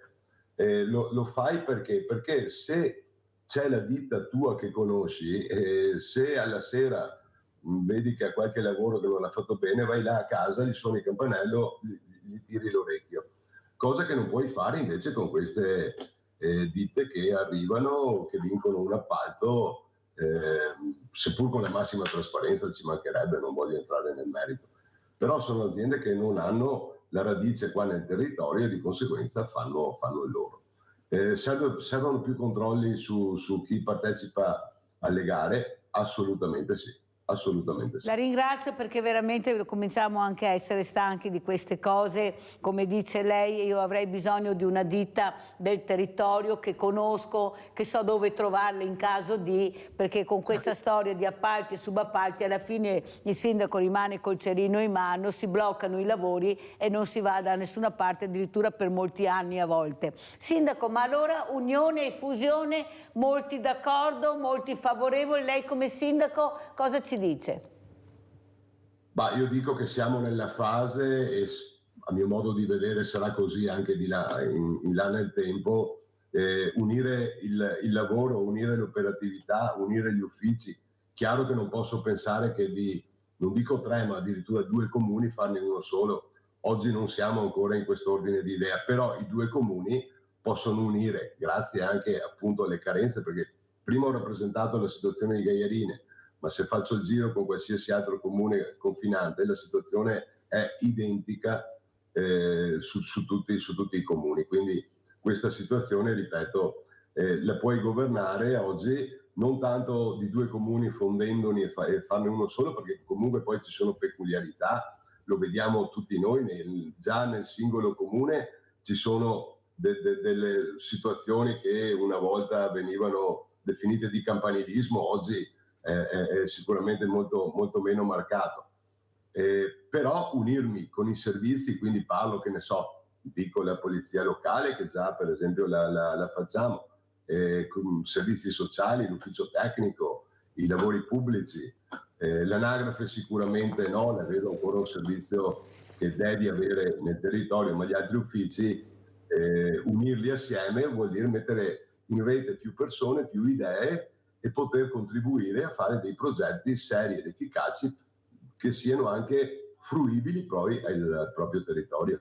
Perciò in questo momento il sindaco Zanchetta dice uniamoci, non fondiamoci, perché non è il momento ancora, non siamo ancora preparati. Il problema è che questi cittadini aspettano delle risposte concrete, che siete gli unici che possono darle, solo che avete la coperta che è diventata un coriandolo. Io non so neanche come farete a risolvere tutti i problemi che vi hanno dato, perché veramente abbiamo questi sindaci che sono in prima linea rispetto, ecco, con degli stipendi. Adesso qualcuno ha detto ma se li sono aumentati, ma se andiamo a vedere le responsabilità di un sindaco e le responsabilità magari di un assessore o un consigliere regionale, ecco, vorrei proprio vedere alla fine la bilancia dove pesa. Questo lo dico io, sindaco, perché ho il massimo rispetto per i sindaci, sono quelli che invito più, veramente mi fa molto piacere averli ospiti, perché sono quelli in prima linea tutti quanti. Poi anche là c'è il buono, il cattivo, il bello, il brutto,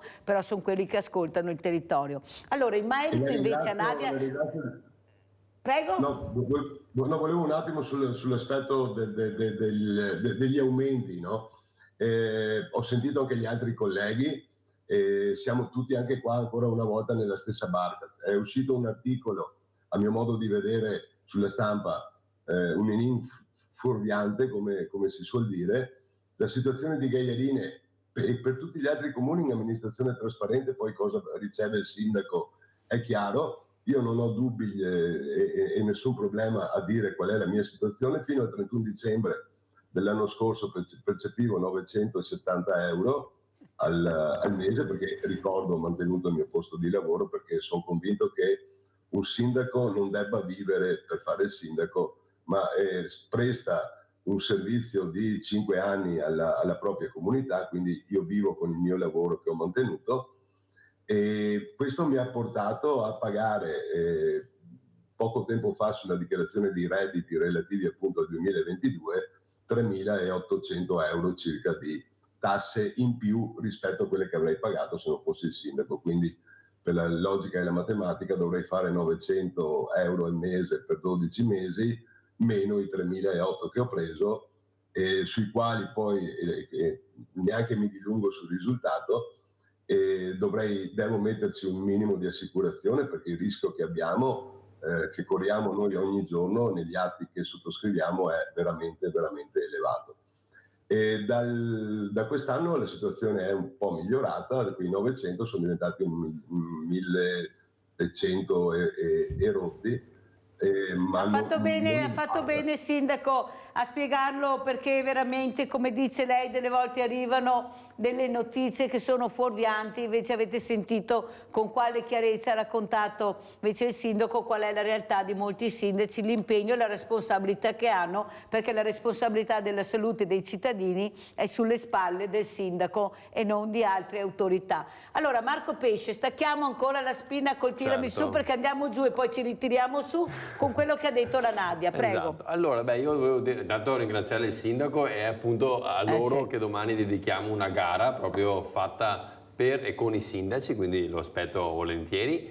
E rispondo a entrambe le due ospiti che hanno telefonato. È vero, cioè, oltre agli ingredienti che noi mettiamo, quindi gli ingredienti classici, lo zucchero, il tuorlo, il mascarpone, i savoiardi, il caffè e il cacao, c'è anche un settimo ingrediente. La ricotta nel tiramisù di Treviso non ci andrebbe, ma c'è un settimo ingrediente. Il settimo ingrediente è proprio il tempo, cioè il tempo che il tiramisù, come tanti altri piatti della cucina italiana, devono rimanere in attesa, perché tutti quanti gli aromi, i sapori, anche la consistenza stessa si crei in modo così amabile, così voluttuoso quando lo mettiamo in bocca. Quindi è giustissimo prepararlo un po' prima, poi tenerlo in frigo che si amalgami bene. La ricotta non ci andrebbe, so che alcuni lo mettono per alleggerirlo, per dargli un gusto un po' più morbido, perché effettivamente il mascarpone tende a dare un po' di grassezza in bocca. Lì è uno dei dei modi per sentire meno grasso in bocca è di non montare il mascarpone, ma di mescolarlo, di amalgamarlo delicatamente,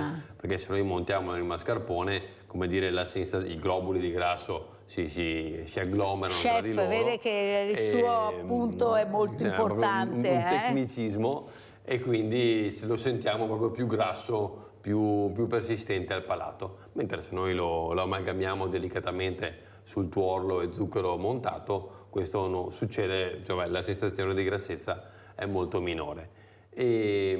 Torno un attimo sul tiramisù di sindaci, che è stata un'altra delle novità di quest'anno, cioè grazie a Mario Conte che ci ha proposto, abbiamo creato questa gara tra sindaci, appunto, di chi fa il tiramisù più buono. Quindi abbiamo invitato tutti quanti i sindaci del territorio, li ha invitati la segreteria del sindaco Conte naturalmente, e domani in Loggia dei Cavalieri si sfideranno al mattino e vedremo, parteciperà anche Mario Conte naturalmente, e vedremo quale città, bella, esatto, e se lo meritano questi sindaci. Così potranno, bravissimo, sì. così potranno anche tirarsi su, avere un momento conviviale, passare del tempo assieme. Dopo tanto stress attorno ai tavoli, passeranno un po' di tempo attorno a un dolce che non fa mai male, ecco. Allora, chef, un'altra cosa che volevo chiederle questa mattina, sì, il tiramisù, però noi abbiamo anche altri dolci che sono meravigliosi, e forse i dolci di una volta che forse ci dimentichiamo, la meringata ad esempio, perché abbiamo delle tradizioni che sono veramente fantastiche, il Sant'Onorè, tutte queste, la crema inglese. Ecco, qual è dopo il tiramisù il dolce che va per la maggiore? Perché ci sarà qualcuno che dice: ma il tiramisù non mi piace, basta con questo tiramisù, datemi qualcos'altro che mi piace. Qual è in ordine? Poi vogliamo anche capire una graduatoria, facciamo le graduatorie di tutto, la facciamo anche dei dolci. Beh, diciamo che intanto il tiramisù è il dolce più cliccato su Google, cioè per le persone che cercano dolce, la maggior parte cerca il tiramisù. Per tantissimi motivi, è facile da fare, sostanzialmente non necessita di cottura, se abbiamo il tuorlo pastorizzato ancora meglio, ed è buono, non ha limiti su questo.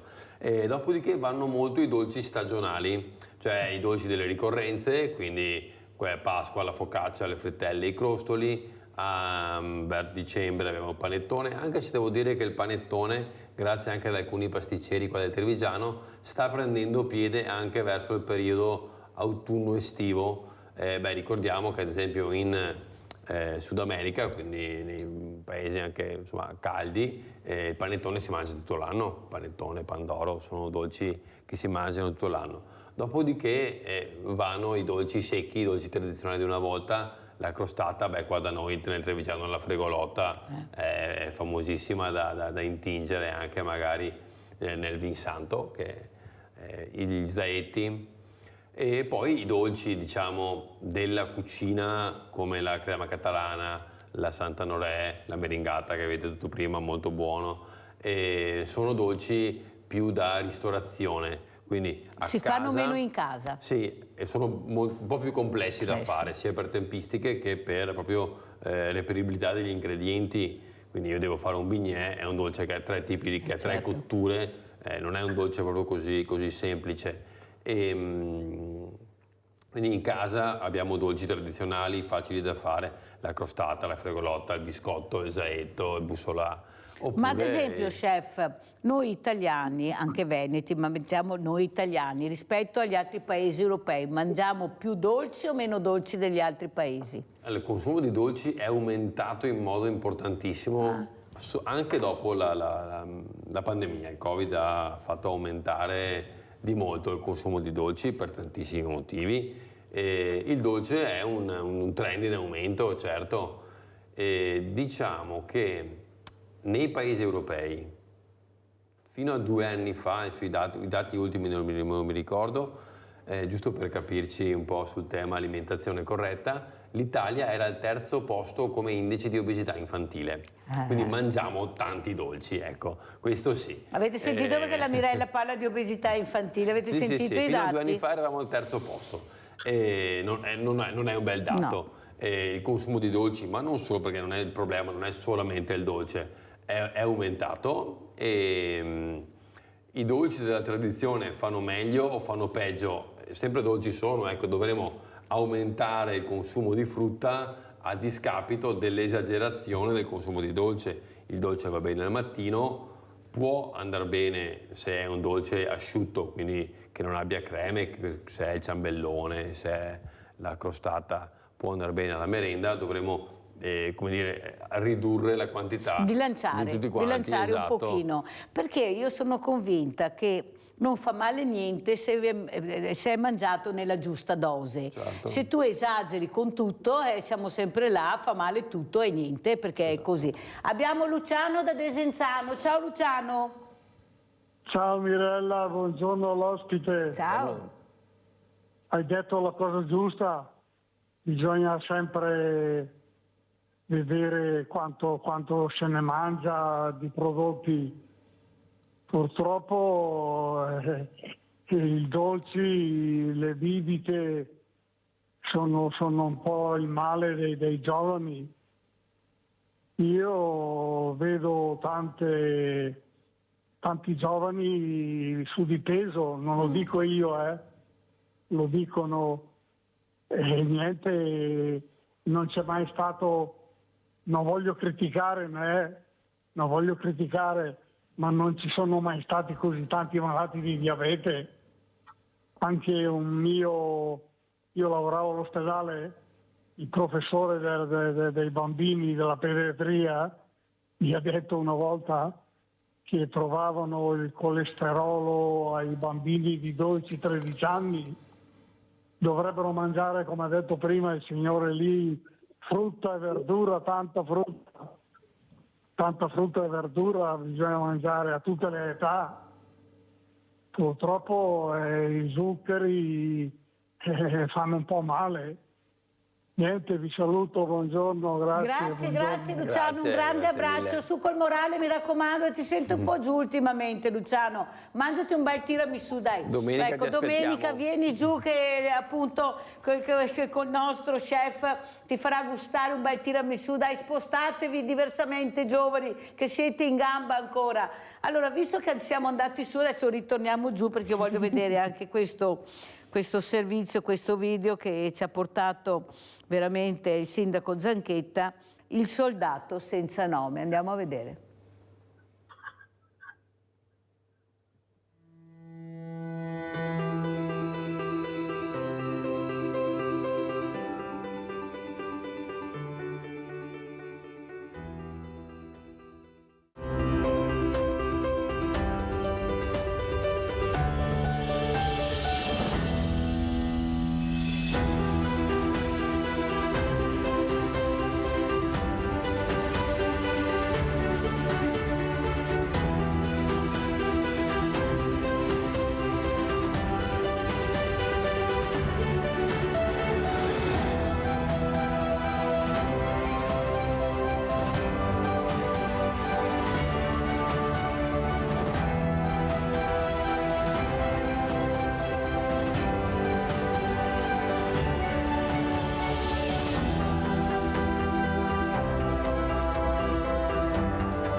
Allora, Sindaco Zanchetta, grazie per questo video, allora commentiamolo assieme. Prego, Sindaco. Beh, domenica scorsa abbiamo festeggiato i 50 anni della fondazione dell'ANGET, l'Associazione Nazionale dei Ingegneri e Trasmettitori di Gaiarini, appunto, quindi un bel traguardo. Contestualmente è stato organizzato il 4º raduno regionale, appunto, dell'associazione stessa, al che, d'accordo con il generale Turco, la sera prima, quindi il sabato, nel bellissimo teatro che abbiamo a Francenigo, grazie all'associazione La Corrente, è stato portato in scena, appunto, questo spettacolo, questa rappresentazione della storia un po' del Milite ignoto, e devo dire è stata molto toccante, molto commovente, e devo dire ben rappresentativa di quanto poi si leggono anche nei libri di storia, appunto, di come è stata ricordata la tragedia della guerra.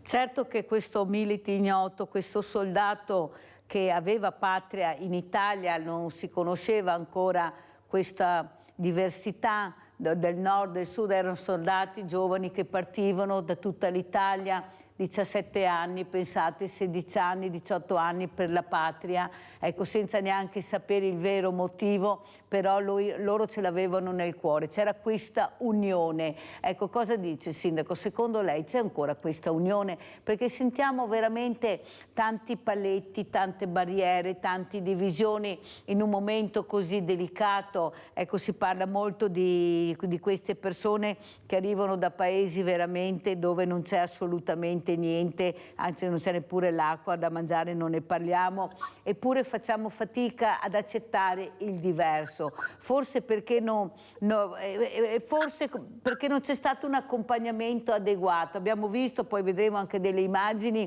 queste persone proprio come schiavi che lavorano su giacigli che neanche i maiali hanno. Ecco, forse vogliamo vedere quello che vogliamo e non quella che è la realtà di queste povere persone che chiedono solo di lavorare, facendo anche lavori che forse noi non li facciamo più, ma perché non abbiamo neanche più queste risorse umane che sono i giovani, perché la denatalità sta iniziando a farsi sentire, oppure fanno altri lavori e non li abbiamo più per questi lavori. Quando sento che la Coldiretti ha bisogno di 100.000 persone, solo la Coldiretti, la dice lunga su quello che può offrire il nostro territorio. Prego, Sindaco. Beh, parto da quest'ultima considerazione.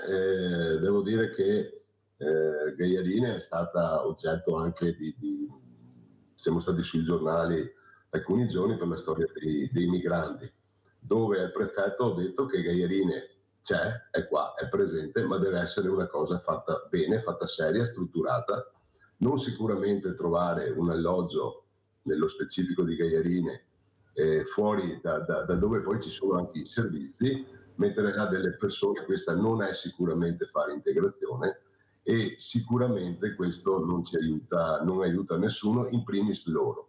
Mi rifaccio a questo per dirle quanto ho rappresentato al prefetto, che se c'è la possibilità di organizzare, c'è la volontà di organizzare un tavolo dove queste persone, per integrarsi, facciano come fanno tutte le persone di questo mondo, quindi lavorano, e stante le richieste appunto che provengono dalle varie associazioni di categoria, ma io mi fermo al mio territorio e non c'è azienda che fuori non abbia il cartello cercasi operai, cercasi questo, cercasi l'altro.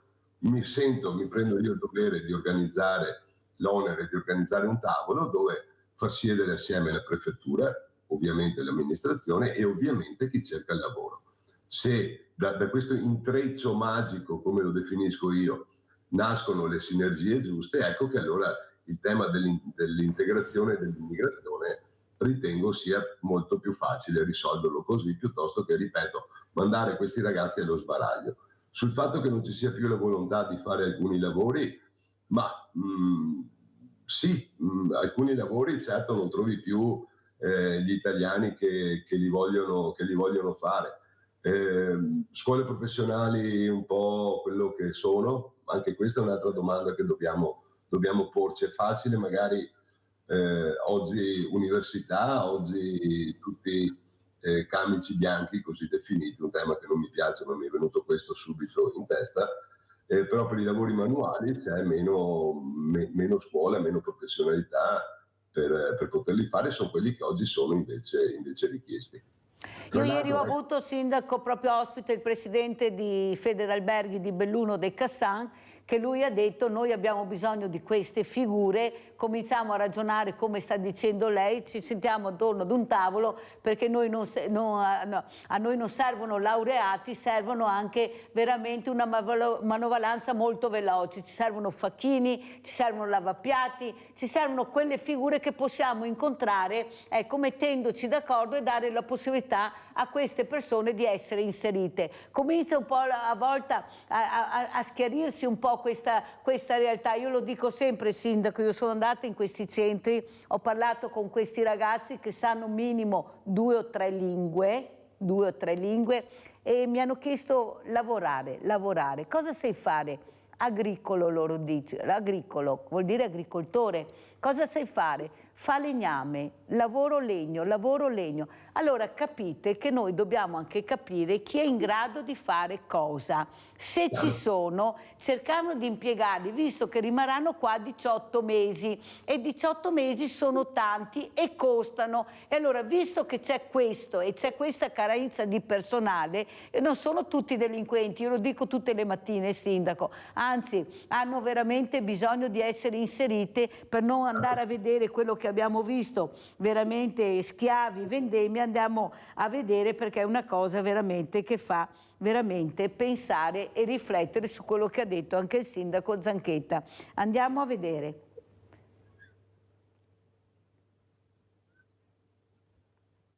Ancora blitz, ancora 10 braccianti irregolari, questa volta scoperti tra le vigne collinari del Cartizze in Val Dobbiadene. Una vendemmia che quest'anno nella Marca sta scoperchiando un vero e proprio vaso di Pandora, puntando l'attenzione su un tema sempre più spinoso: dormitori abusivi, manodopera sfruttata, ma soprattutto illecita. Una mappatura, quella del lavoro sommerso nella Marca, che le forze dell'ordine stanno ridisegnando a colpi di blitz, da San Polo di Piave a Maser, da Maserada a Nerbon di San Biagio, dove poche ore fa 6 agenti della polizia locale hanno individuato 26 tra pakistani, afghani e indiani ammassati nelle stanze di un'abitazione di via Gorizia, alcuni di loro braccianti non in regola, altri clandestini.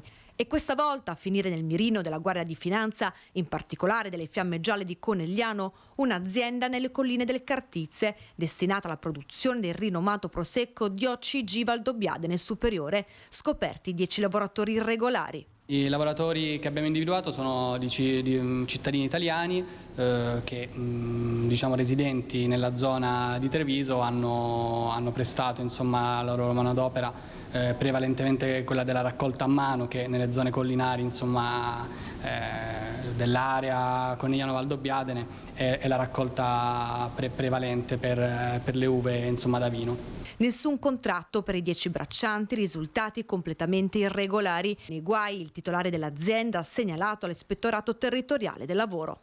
Sono state effettuate le previste comunicazioni all'Ufficio Territoriale del Lavoro per le eventuali determinazioni sulla sospensione eventualmente dell'attività dell'azienda, circostanza per la quale possono essere previste sanzioni anche oltre i 15.000 euro. Siamo alla follia pura, persone costrette a lavorare senza contratti, senza norme di sicurezza, alloggiate in case fatiscenti. Se non lo avessimo letto faremo anche fatica a crederci, sembra di tornare nell'Ottocento quando vigeva la schiavitù negli Stati Uniti. Gianluca Fraioli, coordinatore UIL Treviso, insieme a Giuseppe Bozzini, segretario regionale UILA, intervengono così dopo le ultime operazioni delle forze dell'ordine di questi giorni nella Marca. Lavoratori, soprattutto stranieri, regolari e no, impiegati in agricoltura e, come scoperto a Maserada e San Biagio di Callalta, trovati poi a vivere in condizioni igienico-sanitarie a dir poco precarie. Per il presidente di Unioncamere Veneto Mario Pozza è necessaria una seria riflessione sul tema dell'accoglienza dei lavoratori stranieri, di cui il mondo economico ha sempre più bisogno. Ci devono essere più controlli, ci deve anche essere una coscienza da parte degli imprenditori e questo è un problema di cultura, è un problema che bisogna affrontare, perché anche con il calo demografico avremo sempre più bisogno di manodopera straniera straniera, non di italiani, e l'accoglienza è fondamentale per instaurare un rapporto che non porti a tensioni sociali come sta succedendo in Francia con le banlieue e come potrebbe succedere anche qui da noi. Declinare in chiave politica quella che è stata la carta vincente dell'imprenditoria veneta è per il presidente Pozza la strada da percorrere per evitare pericolose tensioni sociali. Il successo del nostro territorio da cosa è stato dato? Dal rapporto tra l'imprenditore e i suoi collaboratori, ed è stato fondamentale questo. Su scala nazionale bisogna tradurre questo come istituzioni, aiutando ovviamente il mondo dell'impresa, favorendo l'inserimento. Intanto i sindacati chiedono con urgenza un tavolo con i comuni, con la prefettura e le organizzazioni datoriali di categoria per fare il punto su questa drammatica situazione e comprendere insieme, concludono UIL e UILA, quali possano essere ulteriori strumenti utili da adottare in provincia di Treviso. Allora, Marco Pesce, come commentiamo queste immagini? Ecco, perché lavorare nel bello, nel buono è bello, è facile, lavorare in quelle condizioni veramente fa riflettere molto. Prego. Sì, sono immagini forti, sono immagini molto forti e mi dispiace perché effettivamente noi ci lamentiamo sempre che manca, che abbiamo bisogno, c'è necessità di una mano o quant'altro. Dopo però questa mano dobbiamo trattarla bene, cioè chiunque arrivi ad aiutarci, dobbiamo trattarlo con un minimo di gentilezza, un minimo di, come dire, normalità del vivere, anche perché, come dicevi tu, 18 mesi non sono pochi, rimangono qua, metti caso che si innamorano del posto, possono veramente diventare qualcosa, diventare un'unità fondamentale del nostro territorio, una risorsa fondamentale, però dobbiamo trattarla bene. È chiaro che se io tratto male una persona, poi questa non si innamora di quello che sta facendo, fa male quello che dovrebbe fare e appena può scappa, va via. Anche mi sembra che sia una categoria che può permettersi anche di pagare decentemente una persona che lavora. Ma diciamo, dove c'è impresa, io sono a favore delle imprese, nel senso, dico, bravi gli imprenditori che fanno e che danno una mano. Esistono anche questi imprenditori, mi dispiace notarlo ogni volta, come dire, cerco di partire sempre positivo, mi dispiace notare ogni volta che ci sono imprenditori che approfittano di una debolezza altrui. Perché questi si chiamano prenditori. Esatto, sono dei prenditori, non degli imprenditori. Brava Mirella. No, non l'ho inventata io, l'ha inventata qualcun altro, il prenditore. Cosa dice Sindaco? Lei conosce più imprenditori oppure c'è una metà e una metà? No, nettamente più imprenditori.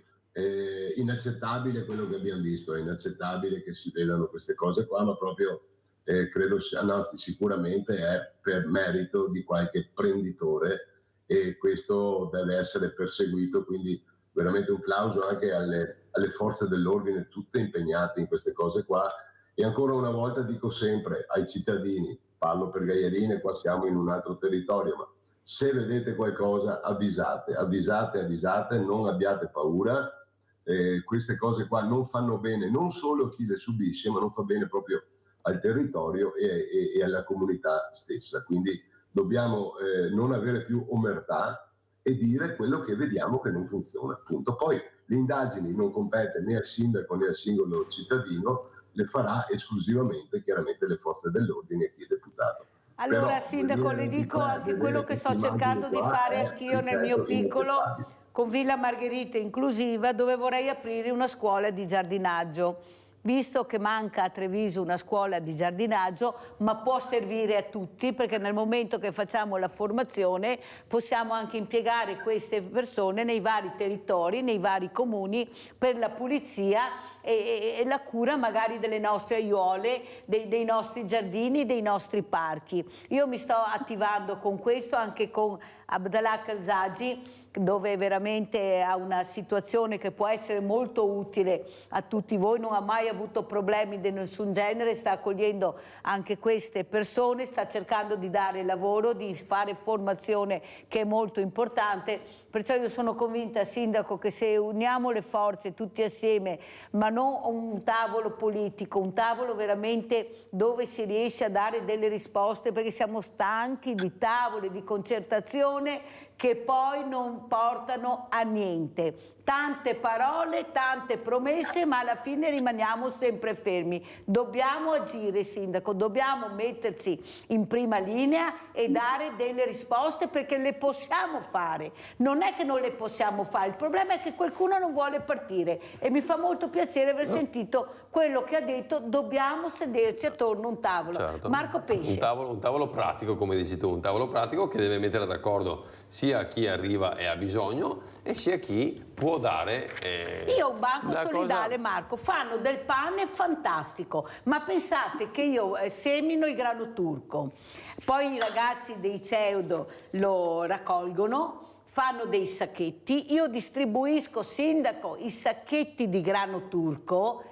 Lei sentisse la procedura e fanno del pane e della polenta fantastici, fantastici. Allora vogliamo capire che se uno è bravo a fare il pane lo mettiamo a fare il pane perché lo sa fare, magari noi abbiamo carenza di panettieri, o sbaglio? No, ma certo la formazione, come dire, ha questo compito, quello di dire: tu sai fare questo, bene, vai a farlo, tu sai fare questo, ti bene, vai a farlo. Magari ti miglioro la tua... il tuo risultato. E quindi assolutamente sì, io sono d'accordo, bellissima anche l'idea della scuola di giardinaggio, perché chi può fare qualcosa, il rispetto e il mantenimento del bene pubblico verde è importantissimo, è il biglietto da visita in questo territorio. Io parlo per Valdobbiadene, che è diventato anche patrimonio UNESCO da poco, cioè il mantenimento del bello, l'accoglienza, cioè devono diventare biglietti da visita, come dire, automatici, e dovremo iniziare a impararlo, ecco.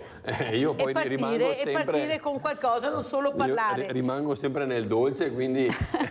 Però nel dolce c'è anche il salato. Nel dolce, esatto, domani.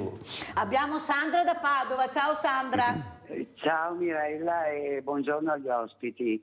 Io ho visto qui il servizio, effettivamente è una roba come qua, come tanti altri posti in Italia.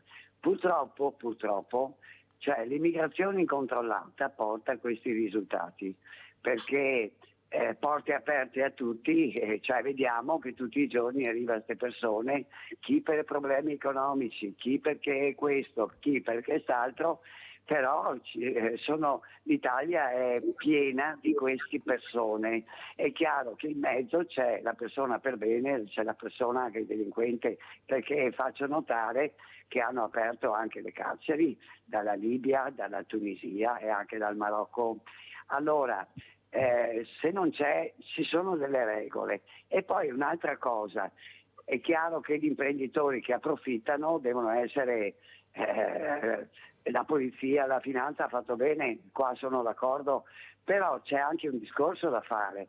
Gli alloggi, cioè tu fai, ammesso che un imprenditore mette in regola, sia onesto, sia bravo, ma dopo se non ci sono alloggi, io parlo per l'esperienza di mio papà, tanti anni fa, io avevo 13 anni, mio papà è andato in Germania, ad Amburgo, è rimasto 6 anni, però c'erano già degli alloggi pronti che si lasciava giù una parte della paga e che poi erano a rotazione, perché poi non dovevano stare lì stabile, perché man mano che arrivavano delle persone a lavorare, era tipo Fiat per dirti, allora se non ci sono i diritti e doveri, allora ci sono diritti ma ci sono anche doveri, allora qui se non ci sono alloggi, Mirella, non ci sono case, non ci sono stanze pulite, bisogna anche insegnarli a tenere pulito, perché quando vanno in qualche appartamento lo riducono veramente che è da mettersi le mani nei capelli,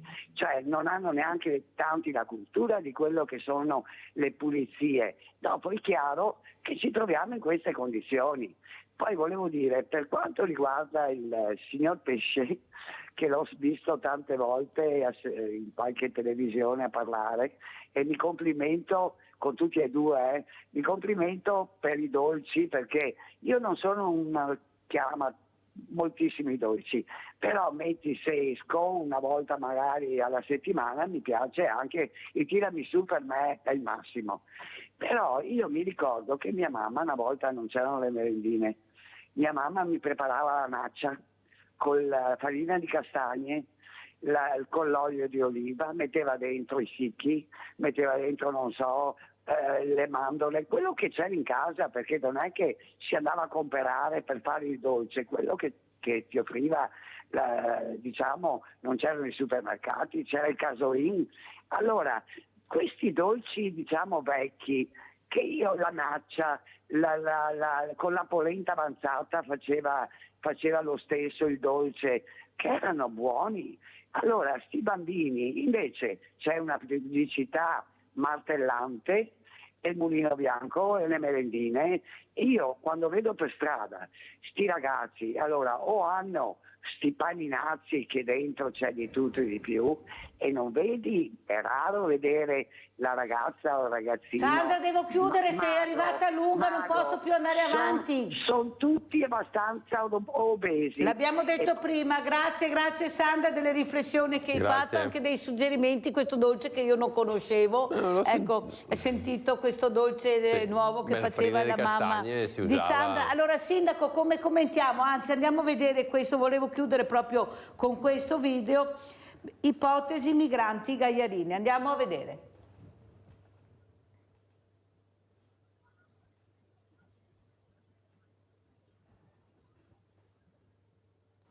L'ex asilo Maria Immacolata di Campomolino di Gaiarine è individuato dalla prefettura come stabile in cui ospitare richiedenti asilo, meno di una decina. L'edificio è della parrocchia che, così come il comune, ha risposto no all'interessamento dell'ufficio del governo per quella struttura.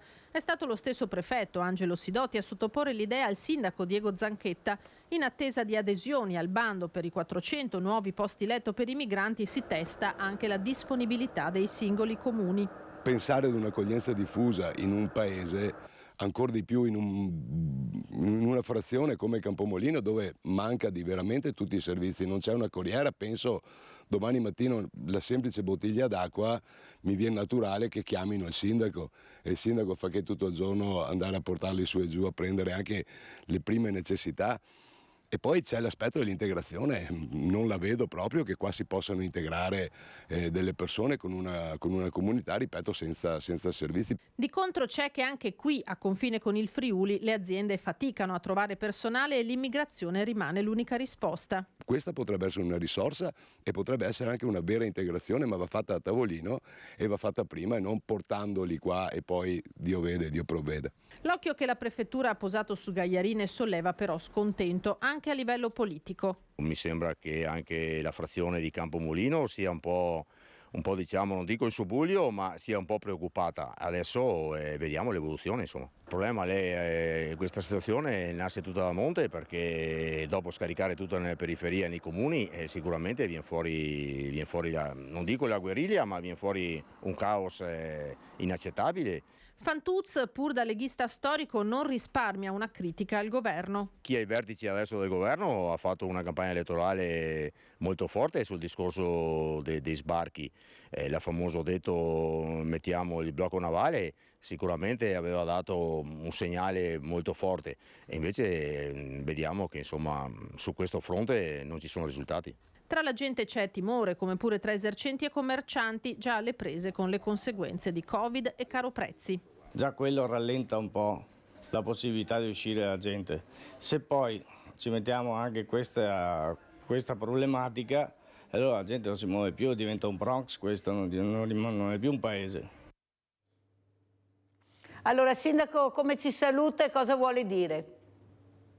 Beh, ho già detto tutto nel servizio che avete mandato in onda e che riassume quello che poi ho detto prima.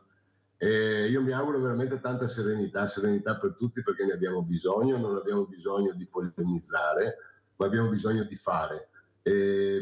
Se qualcuno cerca la disponibilità per provare a risolvere i problemi, qualsiasi essi siano, adesso abbiamo toccato questo di immigrazione, ma i problemi sono tanti, Gaiarine, il campanello e la porta del sindaco è sempre aperta per quello che posso, perché chiaramente neanche il sindaco di Gaiarine fa miracoli, però solo con la coesione di tutto il territorio, di tutti i cittadini, condivido anch'io che solo là si possono fare belle cose. Noi abbiamo il compito oggi di riportare e continuare a dare serenità organizzare eventi, organizzare iniziative di aggregazione, perché ricordo anche che tra le varie siamo in un periodo, e la vedo ancora un po' lunga, post-Covid, non tanto per il tema della malattia e di questo virus che non mi compete, ma mi compete segnalare il disagio che c'è stato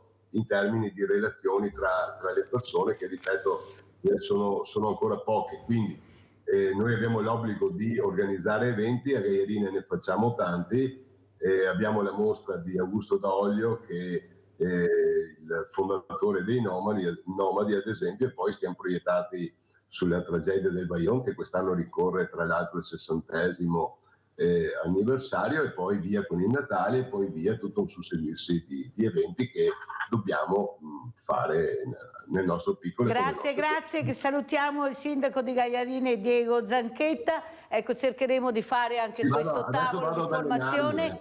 Grazie veramente. No, dicevo, adesso vado ad allenarmi. Bravo sindaco, bravo. Allora terminiamo con queste immagini bellissime del Tiramisù Day nuove. Allora chef, come ci saluta? Allora io vi aspetto domani, aspetto il sindaco che adesso va a allenarsi, quindi presumo una gara vincente.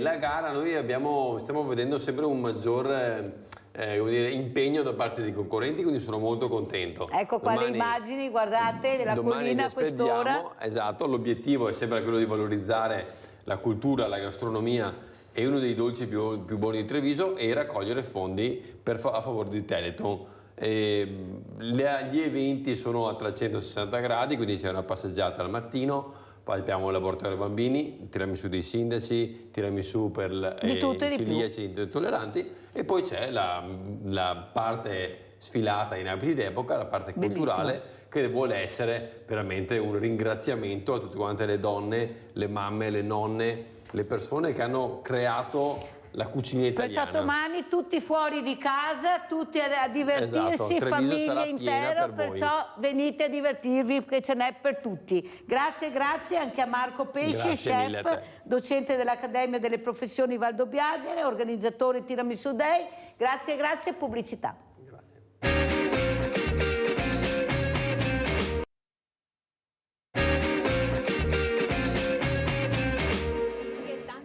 Che fanno della montagna il centro delle loro speculazioni, che vengono a dirci che cosa dobbiamo fare noi. Allora, fuori per fuori, preferisco quelli di fuori che vengono ad aiutarci a difendere il nostro ambiente. Assieme a tante associazioni e cittadini, noi siamo stati da subito una voce critica nei confronti di questa candidatura, perché diciamo la verità che queste Olimpiadi nascono con un peccato originale, sono state calate dall'alto, non c'è stato un referendum che ha coinvolto la popolazione, e adesso vengono al pettine tutti i nodi di questo modo di gestire le cose. Sono andate avanti tra false promesse e bugie. Dovevano essere Olimpiadi a costo zero, e oggi siamo a 3,7 miliardi di investimento dello Stato e non è ancora finita. Dovevano essere Olimpiadi sostenibili, invece la maggior parte degli investimenti riguardano cementificazioni e strade. Doveva esserci trasparenza e condivisione con le popolazioni, invece ad oggi nessuno è venuto a mostrarci un progetto, non sappiamo come sarà questa pista e non c'è stato mai nessun dibattito pubblico su tutta questa storia. Perfino sul villaggio olimpico, che poteva essere veramente l'occasione per recuperare dei volumi degradati, per lasciare qualcosa di utile sul territorio, anche lì si è dovuta scatenare una battaglia con dei cittadini perché volevano realizzarlo su un prato bellissimo nella zona di campo. Adesso verrà fatto a Fiammes, però comunque si tratterà di un villaggio provvisorio, una spesa di 40 milioni per quei pochi giorni delle Olimpiadi, che poi verrà smantellato e buttato via, quando in realtà si potevano investire quei soldi per recuperare dei volumi esistenti. Poteva essere la polveriera di Cimabanche, poteva essere anche il villaggio Eni a Bolca o tanti edifici degradati che abbiamo qui a Cortina. Abbiamo perso anche quell'occasione lì. E poi ci hanno detto che c'erano già tutti gli impianti esistenti, che non si sarebbe speso niente. E la pista da bob è proprio il concentrato di tutte queste bugie e mala gestione dei soldi pubblici di queste Olimpiadi. Anche qui siamo partiti con il dossier che diceva che doveva essere un semplice recupero di una pista esistente, una spesa di 47 milioni. E siamo arrivati ad oggi con la costruzione di una pista completamente nuova e una spesa di 120 milioni e forse non basteranno neanche quelli. E poi ci è stato detto anche che questa pista era necessaria per le Olimpiadi, cosa non vera, smentita dallo stesso Bach.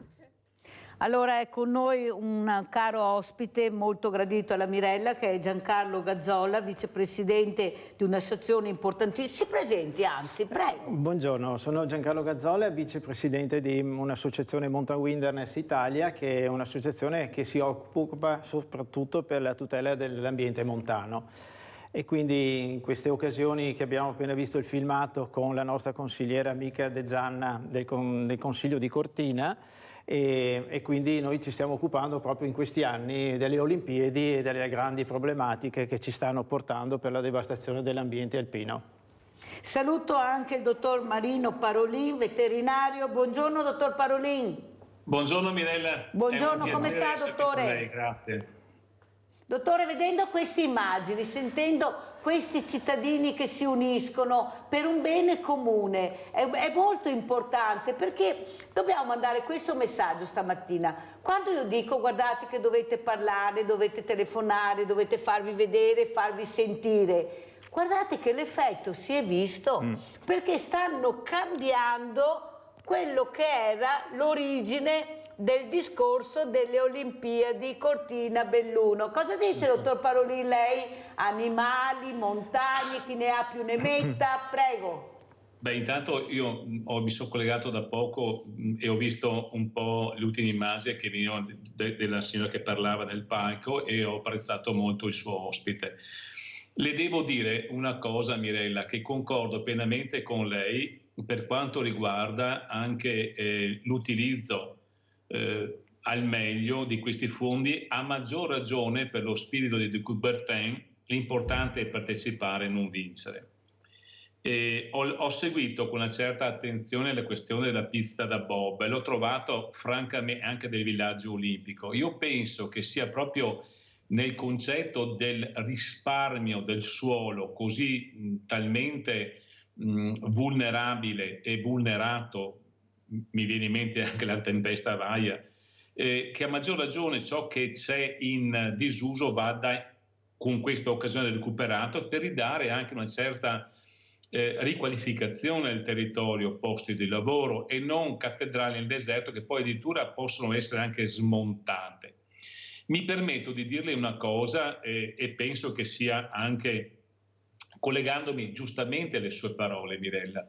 Io ho studiato molto, e lo sto ancora studiando, l'opera dell'ingegnere Ugo Gobbato, un mio volpaghese cittadino, maestro di Enzo Ferrari. Forse nessuno sa questo, ma di pugno di Enzo Ferrari sta scritto questo. Nel suo libro, l'organizzazione dei fattori di produzione, parliamo del 1925, 26, 27, parlava che nelle costruzioni, lui parlava di fabbriche, ma comunque di contesti, diciamo anche di edifici, vadava molto salvaguardata la campagna, le infrastrutture per avere il meno impatto possibile sull'ambiente. Fatto da una persona di quegli anni, rapportata chiaramente al giorno d'oggi, c'è, come giustamente dice lei, di prendere esempio e di prendere anche un po' di scuola da queste persone. Dottor Parolin, un'altra cosa che ho sentito dal consigliere Zanoni che ho avuto ospite la scorsa settimana, che sembra che in regione sia passata una deroga che permette ai cacciatori di arrivare alle alte quote con le macchine. Io non so se lei era al corrente di questo. No, lo prendo da lei.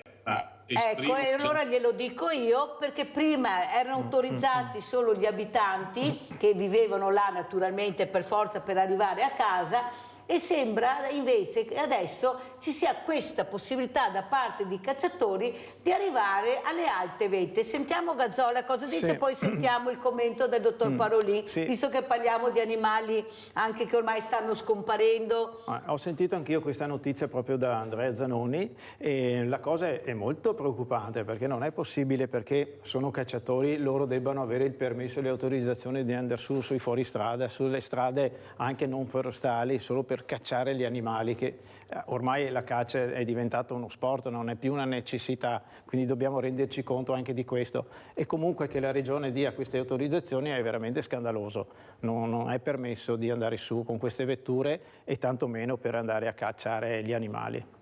Prego, dottor Parolin, ecco, l'ho vista perplessa, non lo dica a me quando ho sentito sta roba, perché nel silenzio assoluto, perché nessuno racconta, per fortuna che io ho questi ospiti che ci dicono com'è la situazione. Vorrei che qualcuno avesse detto al consigliere Zanoni, visto che ha parlato chiaramente che non era vero, ma al momento tutto tace. Di solito quando qualcuno dice qualcosa che non è vero, dopo 3 minuti chiamano e dicono no, ma prego dottor Parolin. Concordo col suo ospite, nel senso che non c'è più motivo di considerare la caccia come una questione di sussistenza. Io mi ricordo quando ero piccolo c'erano delle persone che facevano il cacciatore, ma certamente non è che avessero i fucili automatici, e mi ricordo anche mio nonno si diceva che la caccia faceva parte di c'era miseria. Nella storia è stata così. Ora non c'è più motivo di questo. E quindi ritengo che la caccia vada regolamentata. Per quanto riguarda l'accesso a queste alte vette, dovrei leggere la legge, ma se tale è il contenuto, mi permetto di dire una cosa. L'uso di queste auto, come di arrivare in posti che dovrebbero essere solo rispettati e non inviolati, se la caccia è anche un modo di trascorrere una giornata all'aperto, eccetera, ci si può muovere con le mani e con le gambe, scusi. Anche se, francamente, andare a cacciare ad alte vette dove ci sono delle zone di ripopolamento di certi particolari volatili, francamente non mi trova assolutamente d'accordo. La tutela della fauna selvatica va regolamentata e soprattutto va considerata questa fauna selvatica un patrimonio proprio tipico anche del nostro ambiente in cui sempre più dobbiamo confrontarci. Dottor Parolin, però io sono molto preoccupata perché sono riusciti a mettere con la storia dell'immigrazione i poveri contro i poveri. Sono riusciti a far passare la paura, attenzione ad andare a passeggiare nei boschi, attenzione perché c'è il lupo che ti mangia, c'è l'orso che ti sbrana, mentre sappiamo benissimo che non è assolutamente così. Tu se vuoi passeggiare in tranquillità devi essere anche cosciente di chi sei, la tua cultura dove ti può portare, dove ti devi fermare, perché non conosci e non sai.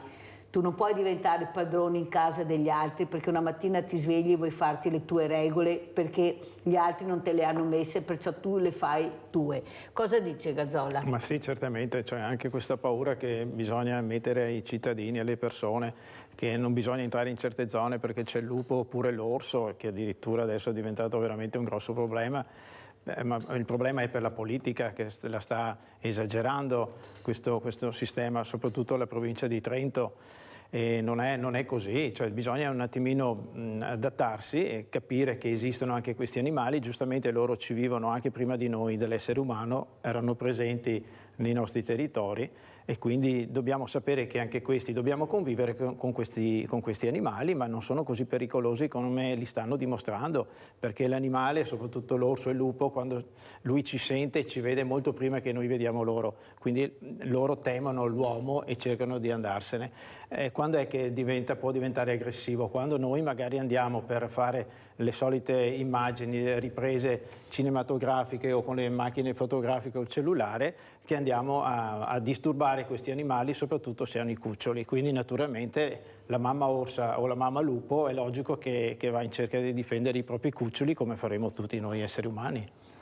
Allora, dottor Parolin, so che lei ci deve anche lasciare prima, come commenta, cosa ci vuole dire? Prego. È un discorso un po' più complesso. Innanzitutto è cambiato tutto quanto, l'insediamento dell'uomo sta invadendo delle aree che dovrebbe essere d'esclusività di questi animali. E la convivenza diventa difficile anche quando di che la curiosità o anche la non conoscenza dell'ambiente in cui vivono questi animali li ignoriamo.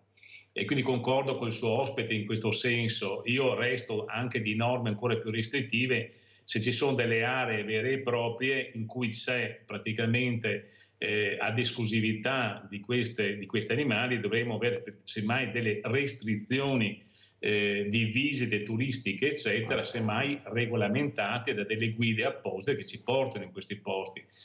Il turismo, diciamo, oppure la frequentazione priva di cultura e conoscenza può capitare e generare questi incidenti. Concordo che gli animali non gradiscono l'uomo e resto l'idea che certe aree, se sono adibite, diciamo, per quanto riguarda la loro habitat, devono essere regolamentati per l'uomo, il quale non può accedere così come nulla fosse. La natura ha delle regole ben precise che noi dobbiamo conoscere. Prima ho sentito che non solo la pista da bob, ma anche questo villaggio costa 40 milioni.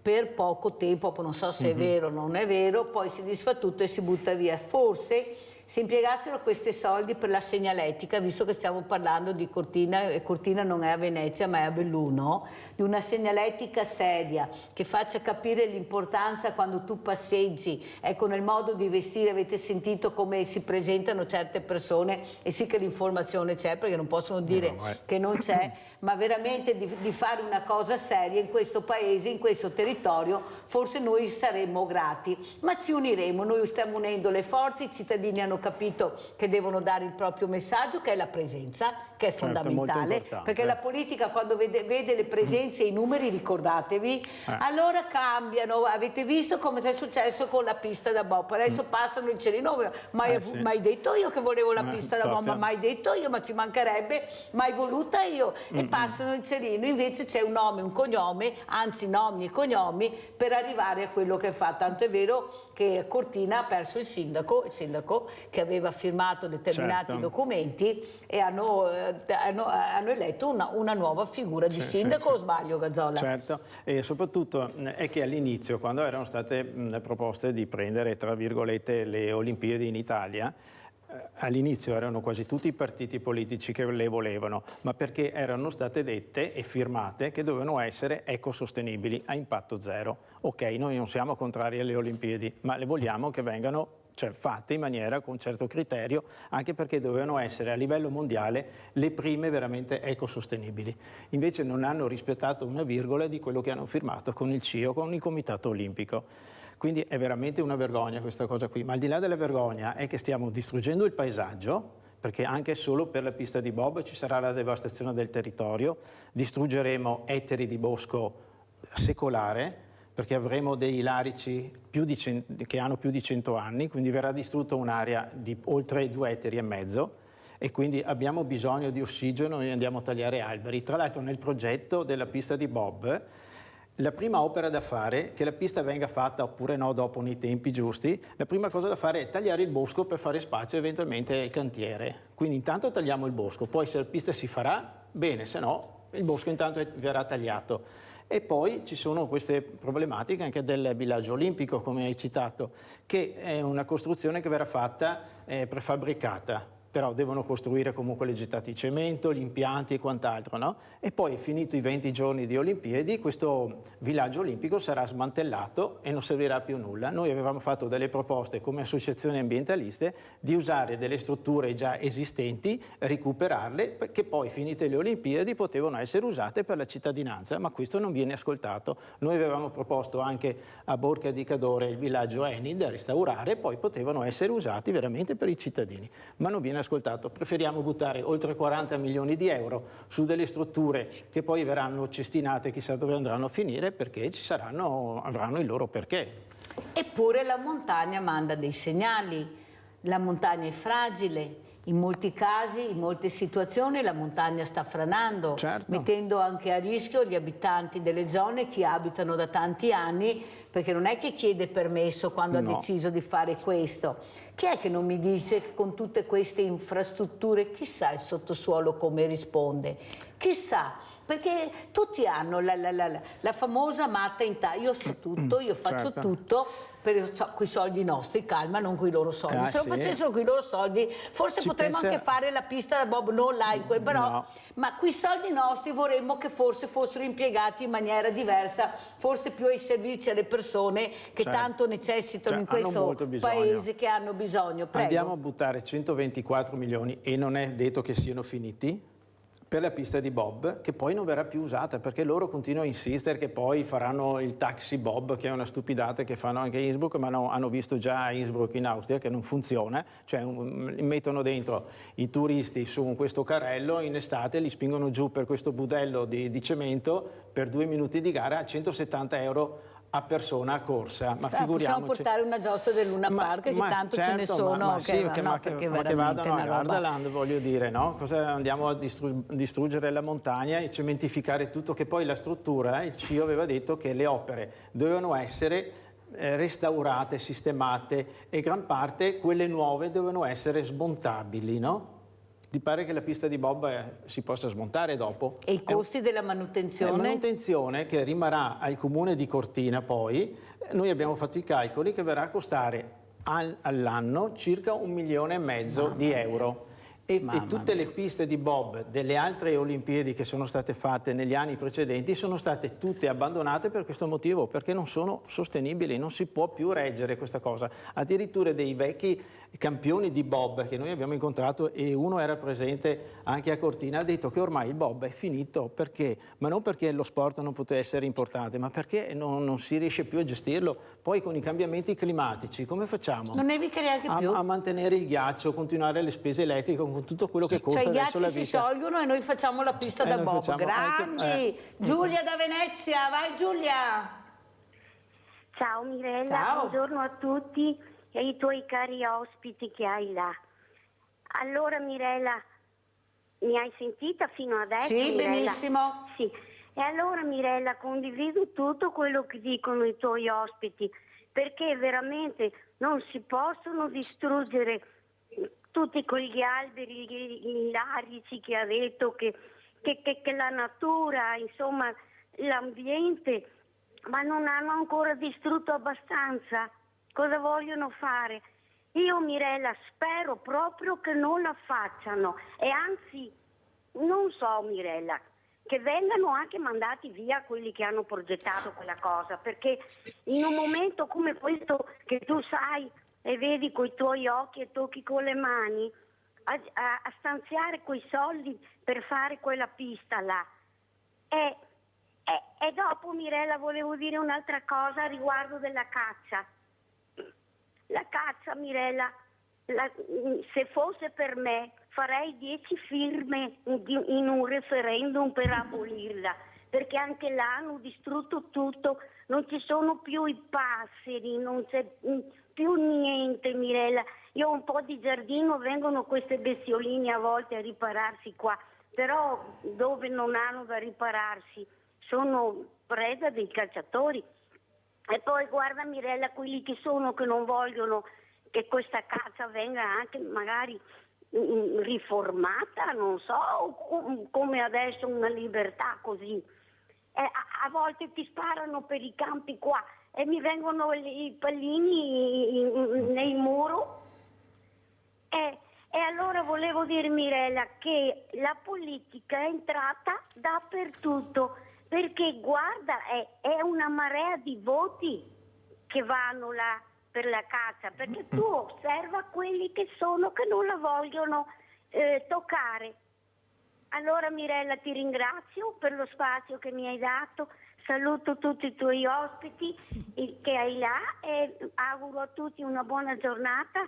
Ciao Mirella, grazie per tutto quello che fai Mirella. Grazie a te Giulia, intanto ti sento bene e mi fa piacere, veramente mi piace sentirti così determinata, così energica. Vedi che un po' alla volta ce l'hai fatta anche con l'aiuto della grande famiglia di Rete Veneta, di Sveglia Veneti, che ti diceva non mollare Giulia, vieni giù dal letto, chiamaci. Mi fa molto piacere, veramente Giulia, e Giulia poi persona di buon senso. Adesso invece io porto il dottor Parolin, che poi ci deve lasciare, lo porto a Trieste. Andiamo a sentire petizione sanità veterinaria pubblica Esposito. Andiamo a sentire cosa si dice a Trieste, così giriamo un pochino stamattina.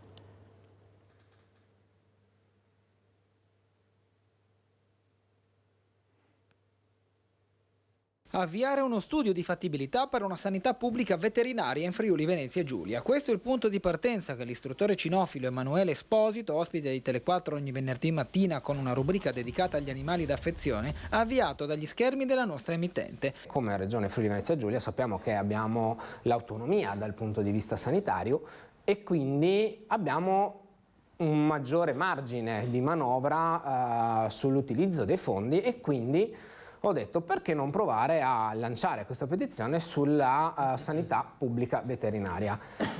Cosa vuol dire? Che noi chiediamo chi firmerà questo documento di istituire una sanità pubblica veterinaria, quindi con presidi ospedalieri d'urgenza magari, quindi pronti soccorsi, poi da valutare come questo lo farà la parte tecnica della struttura regionale. Verrà fatto uno studio, infatti la prima richiesta della petizione è quello di uno studio, quindi finanziare uno studio come Regione Friuli Venezia Giulia per l'istituzione di una sanità pubblica veterinaria. L'idea parte da lontano, ma si è concretizzata proprio a fine anno. Nei prossimi giorni verrà data comunicazione dei banchetti dove poter sottoscrivere la petizione, che in sostanza vuole essere un punto di partenza per una sanità pubblica veterinaria gratuita, dal momento che sono in moltissimi in regione ad avere cani, gatti o altri animali a casa, considerati ormai parte della società. Proprio da questo assunto, senza voler togliere risorse ad altri comparti e con modalità da definire, Esposito ha ritenuto opportuno interrogare la Regione su tale possibilità. La reazione spontanea era: ma con tutti i problemi che ha la sanità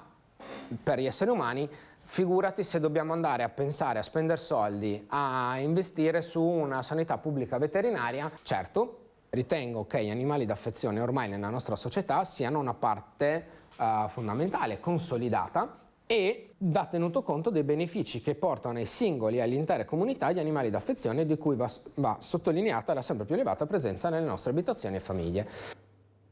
Allora, dottor Parolin, Friuli Venezia Giulia, statuto speciale, autonomia, sanità veterinaria, autonomia. E allora, cosa diciamo? Come commenta, dottor Parolin? Poi la salutiamo. No, premesso che avevo detto al suo collaboratore che potevo staccare, ma posso fermarmi ancora se lei ha bisogno. Mi fa piacere, grazie. Mi sono proprio liberato con i miei colleghi per essere a sua disposizione. Grazie. Allora, due considerazioni di fondo.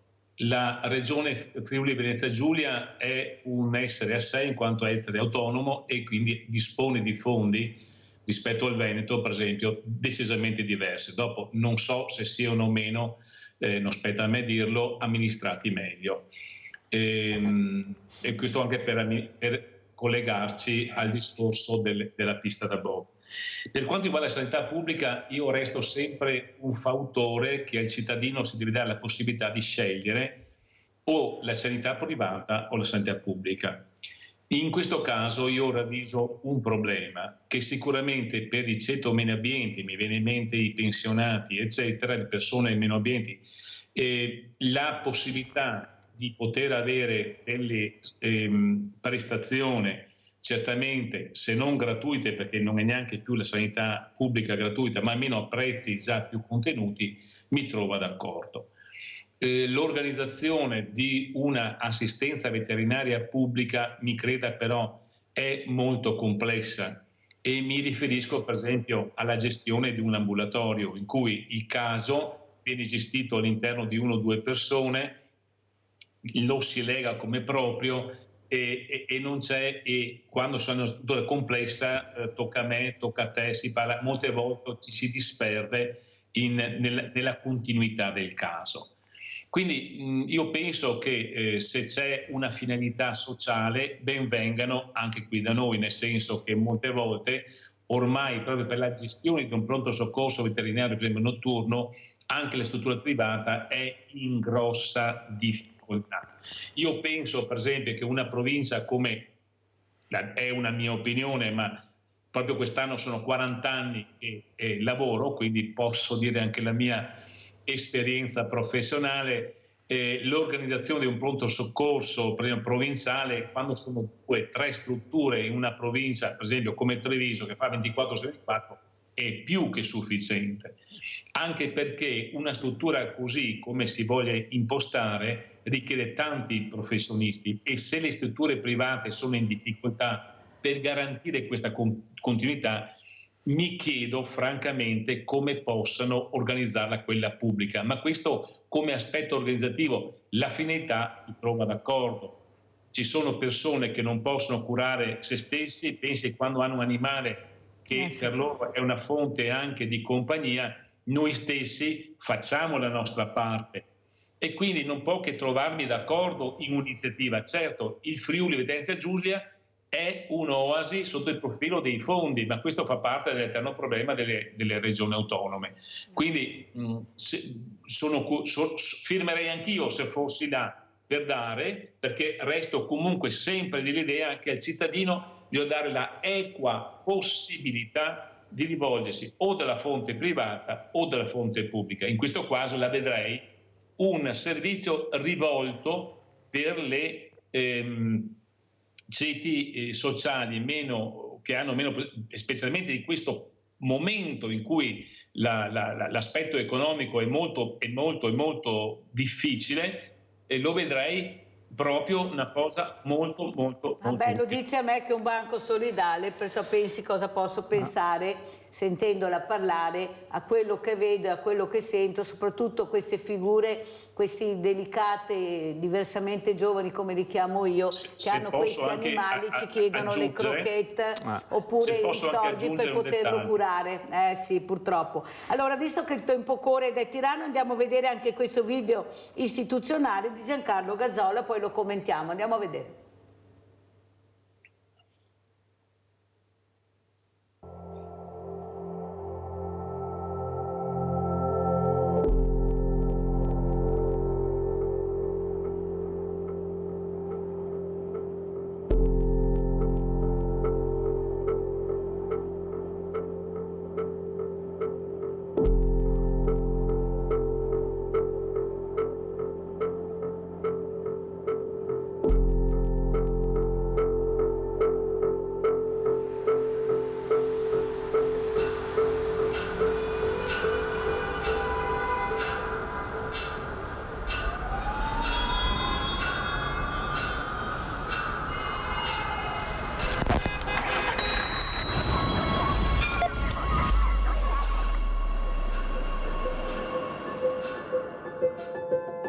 Rallentare. Imparare a respirare il silenzio e ad amarlo. Mettere alla prova il proprio corpo e il proprio cuore. Accogliere in sé il dono della solitudine. Sentirsi parte di tutta la bellezza che ci sta attorno.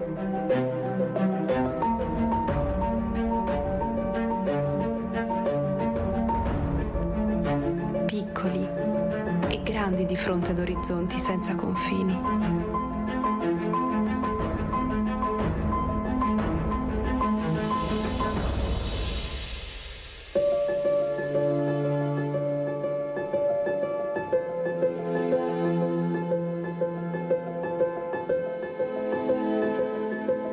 Incantarsi. Le montagne sono tra gli ultimi spazi liberi della terra. Sorgenti che dissetano il nostro spirito. Rilievi che vestono i nostri paesaggi. Cime che abitano la nostra immaginazione.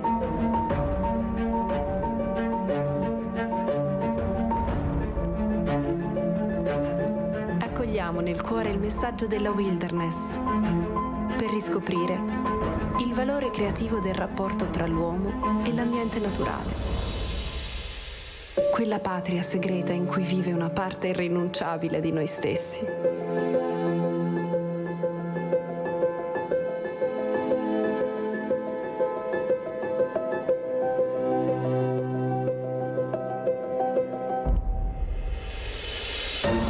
nostro dovere agire insieme per proteggere e condividere la bellezza e la ricchezza delle montagne. Per oggi e per il futuro.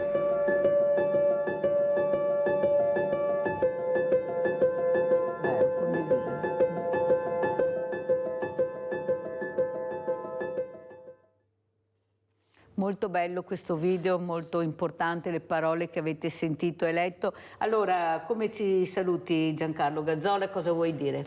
Voglio dire che spero che questa battaglia che noi stiamo conducendo per salvare non solo Cortina ma le nostre Dolomiti, il nostro ambiente e gli abitanti che ci vivono anche a Cortina e nei dintorni, che riusciamo a convincere questa politica cieca e sorda ad abbandonare questo scellerato progetto sia della pista di bob che del villaggio olimpico. Vediamo anche le foto per cortesia, Cortina per pista da bob, grazie, prego Gazzola. Perché per fortuna adesso sembra che sia la provincia di Belluno abbia votato contro questo progetto e che si pensi realmente di trasferire eventualmente queste gare in una zona. Per esempio noi abbiamo sostenuto Innsbruck perché è una pista che già è funzionante, basta fare un po' di modifiche con pochissime spese rispetto ai 124 milioni di euro che vorrebbero buttare sul cemento di Cortina, e quindi sarebbe la cosa più intelligente. Comunque anche l'altro giorno un'altra cosa che è a nostro favore è che i parlamentari a Roma hanno votato tutti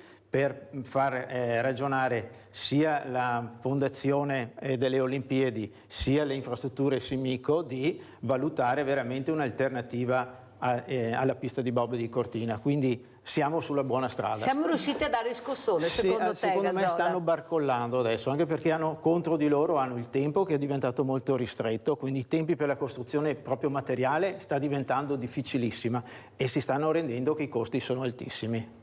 Allora io saluto tantissimo Giancarlo Gazzola, saluto anche il dottor Marino Parolin. Abbiamo sentito queste voci del territorio, voci che sanno di cosa si parla, di quello che veramente si dovrebbe fare e non viene fatto e quello che non si dovrebbe assolutamente fare. Io penso che quando ci sono certe cifre dovrebbero fare il referendum e sentire il parere di noi italiani, e non solo a farci votare le trivelle che non ci hanno spiegato niente e ci hanno tolto il fine vita dove volevamo dire anche la nostra. Capite bene, il sì è diventato no, il no è diventato sì, ma noi ci siamo, ne parleremo e continueremo a lottare. Grazie a Giancarlo Gazzola, dottor Marino Parolin, La Posta di Mirella.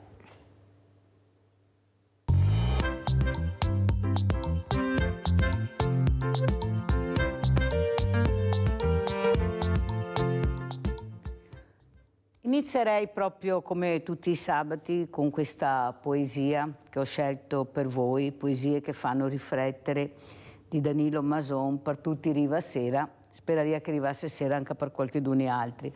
Quello che però riesco veramente a capire in questi giorni, con un lavoro frenetico che stanno facendo le associazioni di volontariato per essere sul territorio, per essere presenti, per far vivere le città, i centri storici, i paesi, perché c'è un weekend veramente impegnativo di più, ma soprattutto brillantissimo per tutti, perché poi il tempo ci dà anche ragione, giornate meravigliose, che cercano veramente di far uscire le famiglie tutte assieme, di far capire ai giovani che c'è un mondo bellissimo, grazie anche all'impegno delle scuole con lo sport, con le attività motorie, veramente di tutto e di più, con una gastronomia, con dei dolci. Poi noi abbiamo sentito anche questa mattina questo tiramisù nel mondo che veramente sta sbancando tutti i dolci.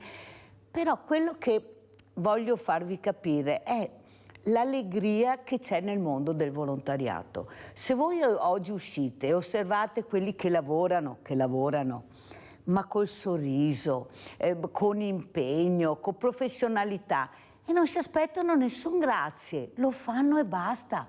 Ed è vero, perché la gente passa, guarda, sorride qualche volta, ma non serve il grazie, è che vogliamo far capire che tutti possiamo fare qualcosa se vogliamo. Anche dire semplicemente un grazie a questo mondo meraviglioso che è il mondo del volontariato. Vi ricordo ancora queste giornate bellissime oggi e domani all'ippodromo di Sant'Artemio, sport senza barriere, soprattutto le barriere mentali che cerchiamo veramente di combattere. Perciò chi ha voglia di venire a vederci sia oggi pomeriggio che domani pomeriggio in questo spazio bellissimo che è l'ippodromo di Treviso, ecco, ci farebbe molto piacere avervi ospite. Detto questo, leggiamo questa poesia che è proprio in tema a quello che ho detto. No morire dentro. Anche se gli anni scomissi a pesare, solcando a pe e assando segnai, pa l'ideae non sta a rinunciare, così vecchi non si diventa mai. E preoccupazione, e rogne, i dolori, te strassina senza pietà verso a terra, te fa diventare polvere prima che te mori, fa che dentro sia sempre primavera. Giovane Ezequeo che vive pal domani, che va in letto pensando al dì che vien, ricordate che a fede te porta lontano e qua speranza te vedi sempre sereno. Ecco, questa poesia l'ho dedicata a tutte quelle persone che mi chiamano, che veramente sono disperate, sono distrutte, perché non hanno risposte, perché non trovano poche porte aperte o pochissime, che chiamano Sveglia Venete cercando di avere un po' di conforto. Ecco, questa poesia la dedico a loro, non perdete la speranza, perché c'è questo mondo del volontariato che vi accoglie, che vi abbraccia, fatevi sentire, non abbiate paura, oppure qualcuno dice la vergogna. Chiedere aiuto non è da vergognarsi, è semplicemente un momento che tutti possiamo vivere e in quel momento c'è qualcuno che ti può ascoltare, ma non possiamo arrivare perché non ti conosciamo e se tu ti avvicini noi ti conosceremo e ti aiuteremo. Ciao, buona domenica a tutti.